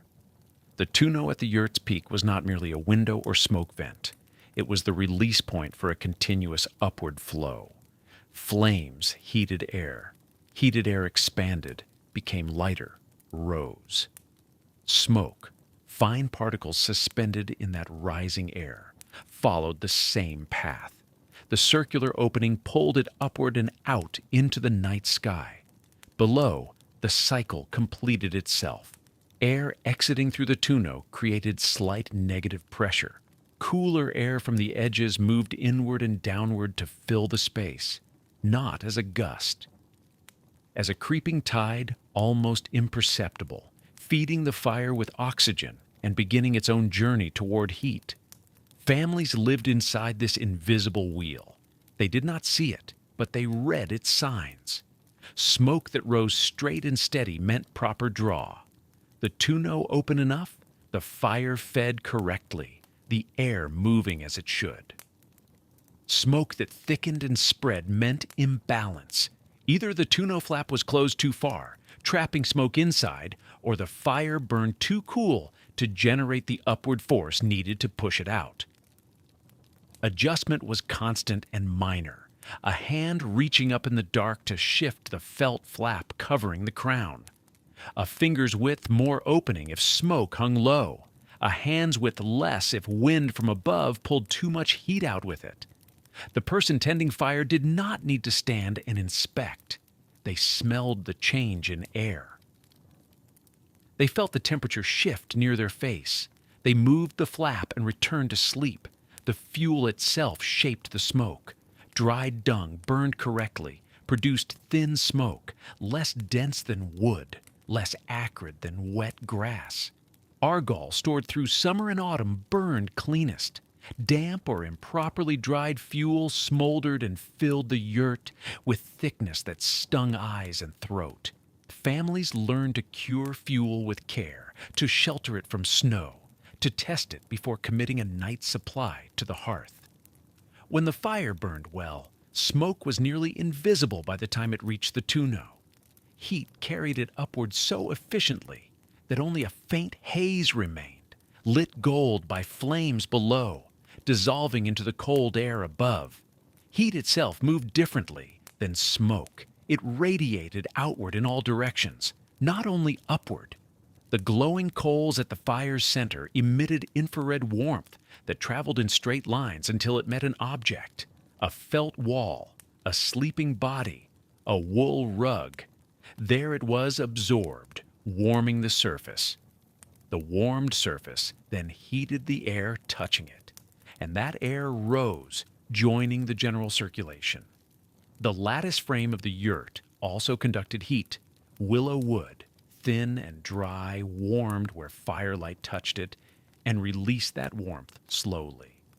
The tension bands holding the frame, leather or woven fiber, did the same.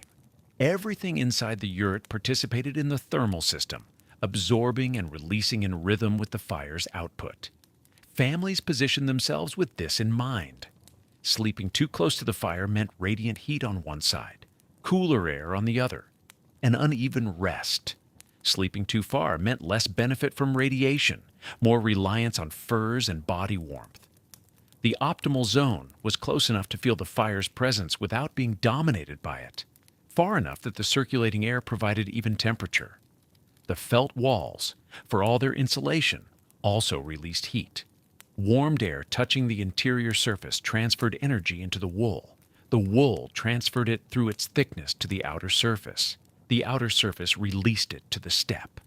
Slowly. Far more slowly than open air would. But the loss was real and continuous. Without the fire, the yurt's interior would cool to match the night within hours. So the fire was tended, not constantly, but regularly. The person assigned this duty woke with internal rhythm, calibrated over winters. They knew how long a double handful of argol would burn. They knew the feel of air when heat was thinning. They woke, added fuel, watched the smoke begin its rise again, and slept. The system required no thought during the day. At night, it required only small attention. The yurt did most of the work, its shape encouraging rise, its crown releasing pressure, its walls slowing loss. The family simply maintained the center, and the air took care of the rest. Smoke rose, heat spread. Cold waited at the margins, and sleep continued in the space where balance held. Sleep came, but not as erasure, not the deep unconsciousness of a warm, still room, not the surrender into oblivion that follows perfect comfort and safety. Something else, rest layered with awareness, sleep shaped by conditions. The body descended into restoration, but did not leave the world entirely behind. Cold remained present at the edges.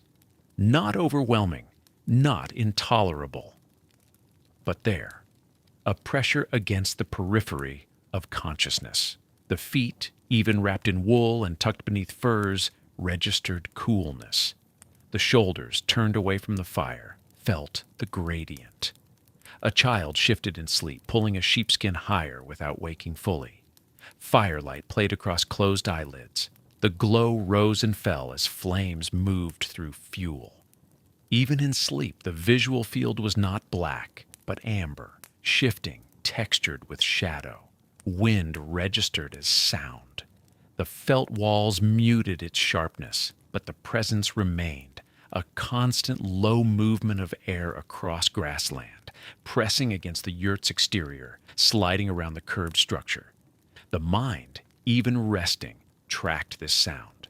Familiar, expected, not alarming. Breathing filled the space, not just one's own, but the family's. A layered rhythm of inhalation and exhalation, shallow and deep, quick and slow. A child's light breath near the fire, an adult's heavier rhythm closer to the wall, the collective sound of lungs drawing cold air, warming it, releasing it back into the shared enclosure. The body did not relax completely. Some thread of vigilance remained active. A parent, sleeping, still listened for the quality of a child's cough. An adult registered, without waking, the moment when fire sound changed, when crackling softened into the quieter glow of coals. The mind noted this, filed it, prepared on some subconscious level to wake when needed. This was not poor sleep, it was adapted sleep. The nervous system, shaped by generations on the steppe, had learned to rest within conditions that permitted only partial release, to descend into restoration while maintaining just enough awareness to respond, to cold deepening, to fire failing, to danger approaching. Sleep became polyphasic without intention. The night did not hold one unbroken block of unconsciousness. It held periods of deeper rest, punctuated by moments of lighter awareness. A body stirred, adjusted position, pulled fur closer, settled again. This was rhythm, not disturbance. Dreams, when they came, were woven through with the materials of the steppe, movement across grass, the weight of wind, the particular light of winter sun low on the horizon, animals in vast numbers flowing like water over land. The sensation of cold, always cold, but bearable, manageable. The mind did not escape the yurt, even in dreaming. It remained tethered to the physical, the pressure of ground beneath the body, the smell of smoke and wool, the warmth radiating from the center. No one spoke of sleep quality. There was no language of optimization, no measure of cycles or depth. There was only the question, did you wake? Did the family survive the night? Was the fire still alive at dawn? The answer, nearly always, was yes. This sufficed. The body learned what it needed, how to repair itself within these conditions, how to store energy, how to process the day's cold and labor and return to function by morning. Restoration occurred not because conditions were ideal, but because the system adapted to what was available. Children slept more deeply, their small bodies curled tight, metabolism high, heat production strong. They descended further, trusted more, released more fully into the warmth near the fire. Adults, positioned farther out, maintained lighter rest, ready to wake, to tend, to respond. The eldest sometimes slept least of all, their bodies cooler, their circulation slower. They hovered closer to waking throughout the night. But even this partial rest was enough, had been enough for decades, would continue to be enough until it wasn't, and then another elder would take that position in the outer ring. There was no anxiety about sleep itself, no lying awake worried that rest would not come. The body was tired. The day had been long, Cold and labor and wind had spent energy that needed replenishment. Sleep arrived not as a choice but as inevitability, and within it, peace existed, not the peace of luxury or ease, not the peace of total security, but the peace of sufficiency, of a system that worked, of a night unfolding as expected, within parameters the family understood. The wind moved outside.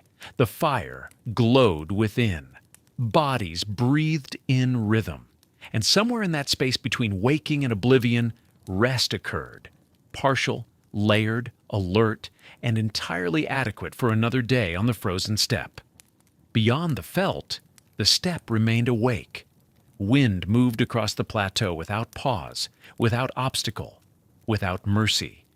It gathered speed over hundreds of miles of open grassland, unbroken by forest or hill, channeled along the vast horizontal plain of Central Asia. By the time it reached the yurt, it carried the cold of distance, air that had traveled from far ranges, from higher elevations, from the empty places where nothing grew and nothing lived. It struck the dome and parted. The yurt shape deflected force. The circular structure offered no flat wall for wind to press against, no corner where pressure could build. The low profile, barely taller than a standing man, kept the structure beneath the worst of the horizontal blast. Wind rose up and over, wrapped around the sides, rejoined itself on the far side, and continued across the grassland. The sound was constant, but not uniform. Gusts built and released, moments of greater intensity followed by relative calm, though true stillness never came. The wind tested the felt, pressed into its fibers, searched for gaps in the seams where panels overlapped, found none. The compression of the wool, the tension of the ropes binding the structure, the weight of the lattice frame, all held. Felt absorbed sound differently than wood or stone. There was no whistle, no sharp rattle. The wind against wool produced a deeper tone, muffled, almost muted, a low presence rather than a high shriek. Inside, sleeping families heard this as a constant bass note beneath the higher sounds of fire and breath. Snow, when it fell, was dry and restless. The wind picked up surface powder and drove it horizontally across the steppe. Particles struck the yurt and slid down its curved sides, unable to accumulate on the steep angle of the dome. Snow gathered only in the ring around the base, where felt met ground, forming a low drift that actually added insulation, another layer between interior warmth and exterior cold. The temperature outside plunged. No thermal mass existed to retain the day's warmth. The earth itself, frozen deep, radiated cold upward. The air, dry and thin at this elevation, held no moisture to slow the heat's escape. Once the sun dropped, the steppe released whatever warmth it had gathered, and the night became a test of what could generate and hold heat independently. The yurt stood as an anomaly in this cold, a warm core in a frozen field. From a distance, if anyone had been out there to see, the structure would appear as a pale shape against darkness, slightly luminous where firelight leaked through the crown opening. A thin column of smoke rose, visible against stars, then bent and dispersed as wind caught it. Around the yurt, the landscape extended in all directions without variation. Grassland whitened by snow, broken only by the dark shapes of animals. Sheep clustered in groups, their backs to the wind, heads low. Horses standing separate, more tolerant of cold, their thick winter coats shedding snow as quickly as it fell. No trees interrupted the wind. No rocks provided shelter.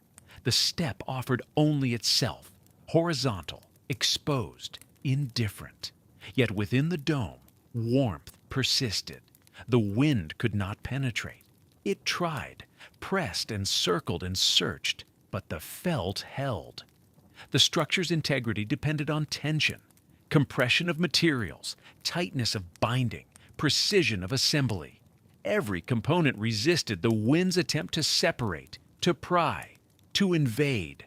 Cold radiated from the ground upward, but felt mats and sheepskins layered beneath sleeping bodies created distance. The bodies themselves, warm-blooded and fueled by mutton fat and tea, generated heat that rose into furs and was trapped, held, circulated.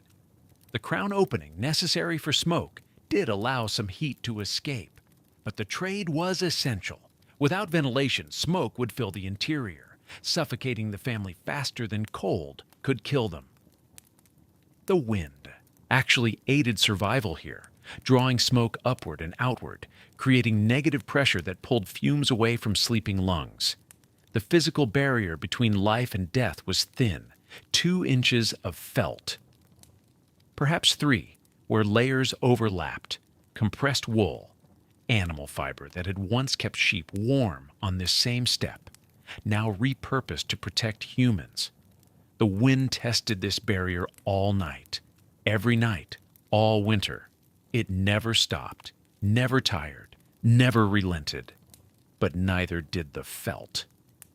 The standoff continued in darkness, wind circling, pressing, moving on, felt holding, deflecting, enduring. And in the space between, a family slept, vulnerable and protected simultaneously, their survival dependent on the integrity of materials and the accuracy of a design refined across centuries. Stars above remained sharp and cold. The Milky Way stretched clear and bright, unobscured by moisture or warmth. The moon, when present, cast blue light across snow, rendering the steppe visible in shades of white and gray. The yurt remained a warm interruption, a small defiance, a bubble of mammalian survival in a landscape that, left to itself, supported only grass and wind and the cold indifference of physics. Morning would come, the sun would return, the cycle would continue. But for now, through the deepest cold of night, the wind moved across the steppe as it always had, unstoppable, unceasing, and the felt walls stood against it, silent and sufficient, sheltering the warmth within. No one sat a child down and explained survival. It was learned through proximity, through watching, through the rhythm of 1,000 nights lived inside felt walls with adults who moved through cold and fire tending with the ease of long practice. A child woke in darkness and saw a parent crouched beside the hearth, adding fuel without hurry. Saw hands moving in firelight, confident and economical. Saw the adjustment of coals, the placement of dung, the small calibrations that preserved heat through the hours before dawn. The child watched, remembered.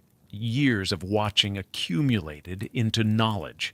By age 5 or 6, children knew which jobs they could perform, collecting dung in summer, stacking it near the yurt as winter approached, recognizing when the pile was sufficient, when more was needed.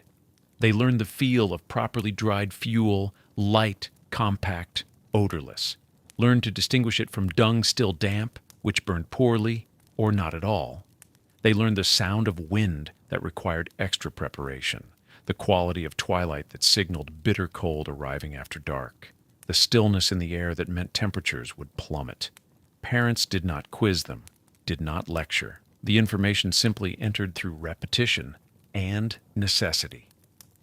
A mother positioned her daughter near the fire on a cold night, adjusted the child's deal without speaking, pulled the collar closer around small shoulders. The daughter absorbed the lesson. Cold required layers, required adjustment, required attention. A father sent his son to check the animals at dusk, walked beside him the first 100 times, then watched from the door as the boy went alone. The son learned the task through his body, how to move in deep cold, how to return before numbness set in, how to recognize distress in livestock. No childhood here was sheltered from the steppe's reality. Cold was not hidden or softened. It was named plainly, respected, managed. Children understood early that survival was not automatic, that fire required fuel, that fuel required summer labor, that summer labor required foresight and discipline. They understood that placement near the hearth was a gift given to the smallest and the oldest, that their own bodies, healthy and young, formed the outer ring by choice and necessity. They learned that complaint did not alter cold, that cold simply was. That the family's collective knowledge, felt and fire, position and clothing, food and timing, was the only buffer between fragile human skin and the winter steppe. This knowledge was not written, no diagrams, no manuals. It lived in hands and muscle memory, in the elder's calm during a blizzard, in the practiced motion of sealing the door felt, in the way a grandmother positioned a child without hesitation, her certainty born from decades of identical nights. The yurt itself was a teaching tool, its circular design, its crown opening, its lattice frame, all visible, all functional, all available for observation. A child saw how the lattice flexed slightly in strong wind, absorbing force rather than resisting, saw how the felt layers overlapped, shedding moisture, saw how smoke rose and heat spread. These observations became intuition. By adolescence, a boy or girl could erect a yurt with minimal guidance, could judge the correct tension in the crown ropes, could position the door to minimize wind infiltration based on the season and prevailing weather. They could tend fire through the night, waking at the body's internal signal, moving quietly to avoid disturbing sleepers, coaxing warmth from coals without waste. They could read a sky at dusk and know whether to add extra felt to the door, to feed the family more heavily, to position the youngest children closer to the flames. This was education, not separate from life, but woven into its fabric. The steppe did not forgive ignorance. Families who failed to pass knowledge down, who allowed a generation to grow careless or forgetful, paid in frostbite, in livestock lost, in nights of dangerous cold, survived only by luck. But most families did not fail. The knowledge transferred reliably, parent to child, elder to youth, across centuries. The yurt's design remained unchanged because it worked, because each generation tested it against winter and found it sufficient, because children who grew up inside felt walls, who woke to tend fire, who learned to read cold and wind and flame, became parents who taught their own children the same way. Through presence, through example, through the quiet authority of survival proven over lifetimes. The coldest part of night arrived without announcement. No clock marked it, no bell, but the body knew. Sometime in the hours after midnight, and before first light, the steppe's temperature reached its lowest point.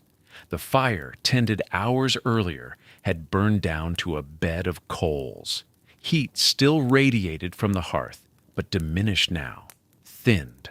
The felt walls, warm to the touch after sunset, had cooled, not frozen. Felt retained some warmth even in extreme cold, but noticeably colder than the air near the fire's center. This was the hour that tested preparation. If the family had eaten well before sleep, their bodies still generated metabolic warmth. If they had layered clothing properly, that warmth stayed close to skin. If they had positioned themselves wisely, the youngest and oldest remained insulated by the healthy adults surrounding them. If fuel had been conserved through the evening, coals still glowed beneath ash, ready to accept new dung and flare back to flame. If the door felt had been sealed carefully and the crown flap adjusted to balance ventilation with heat retention, the yurt's interior remained a pocket of survivable air in a landscape of killing cold. But if any element had been neglected, if someone had gone to sleep hungry, if felt had been positioned carelessly, if fuel had burned too fast, this hour revealed it. Families did not sleep deeply now. Rest, yes, but not oblivion. Some part of awareness remained active, monitoring. A parent might wake, not fully, just enough to sense the temperature, to hear the wind's pitch, to decide without conscious thought whether the fire needed attention. On the coldest nights, someone rose, moved slowly in near darkness. The coals provided faint light, enough to navigate the familiar space, enough to find the stack of dried dung, to select a few pieces to place them carefully onto embers. No hurry. Hurrying wasted fuel, disrupted sleep, risked mistakes. The dung caught slowly, smoldered first, then small flames appeared, pale and tentative. Heat began to rebuild.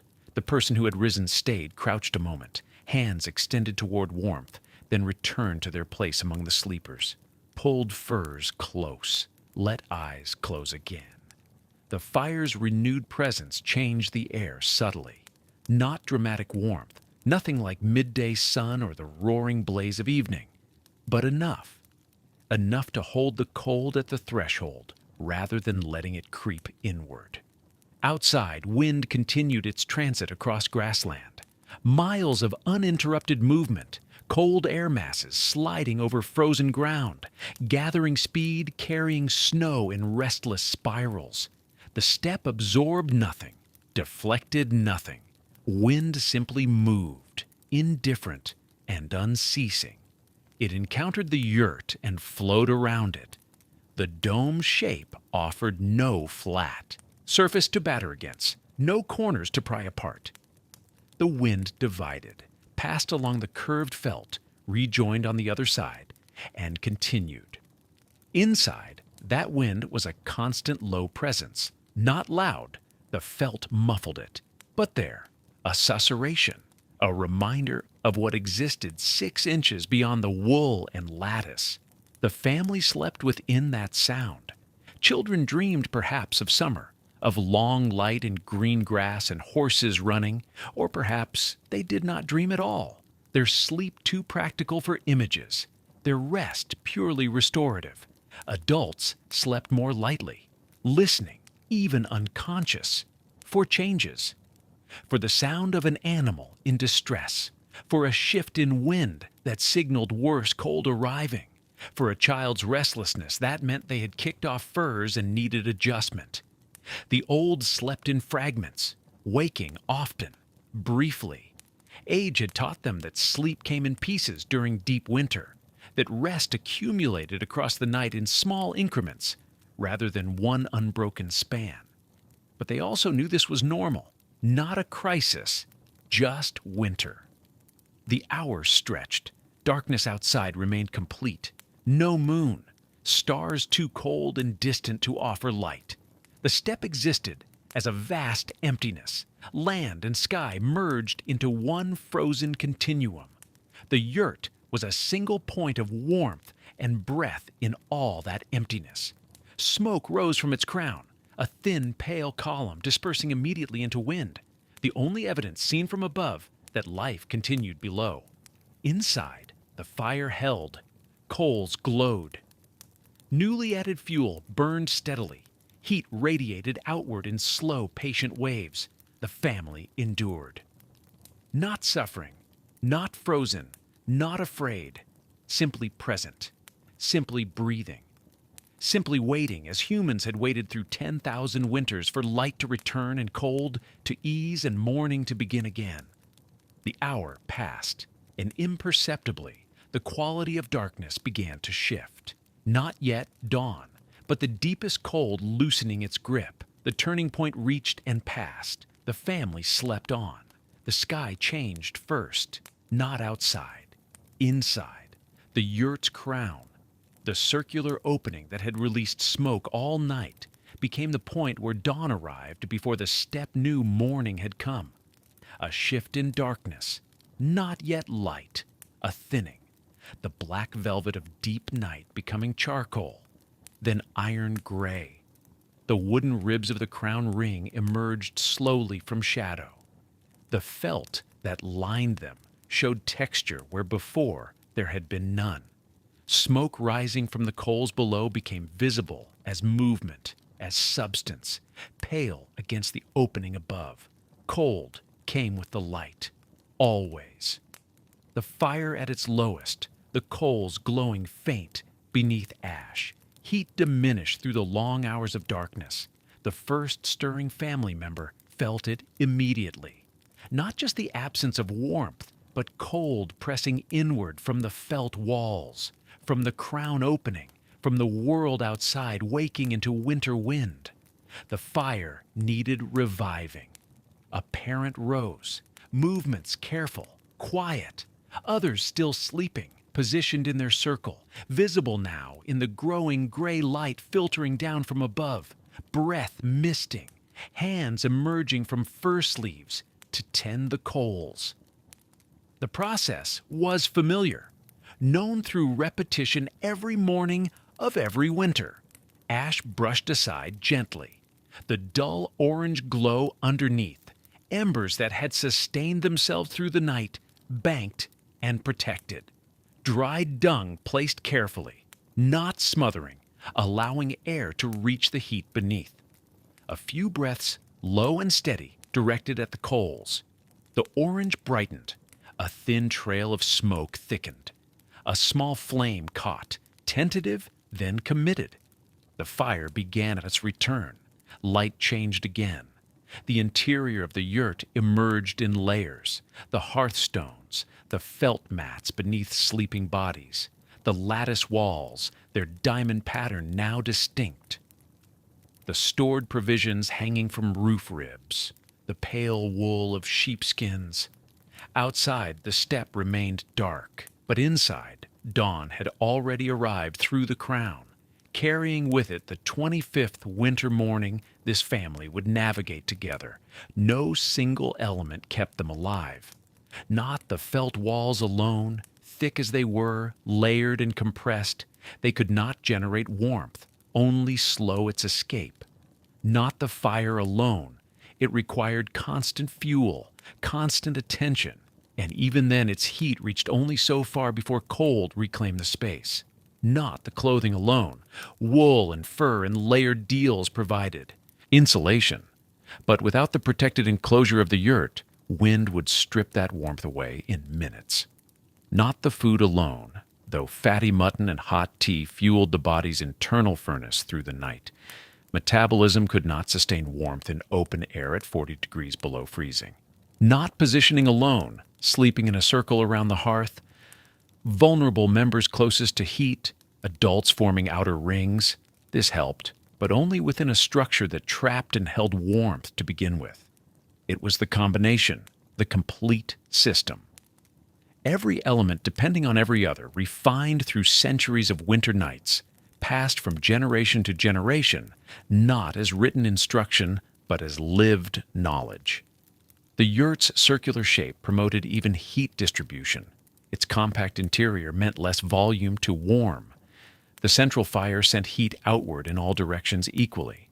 The crown opening released smoke while minimizing heat loss.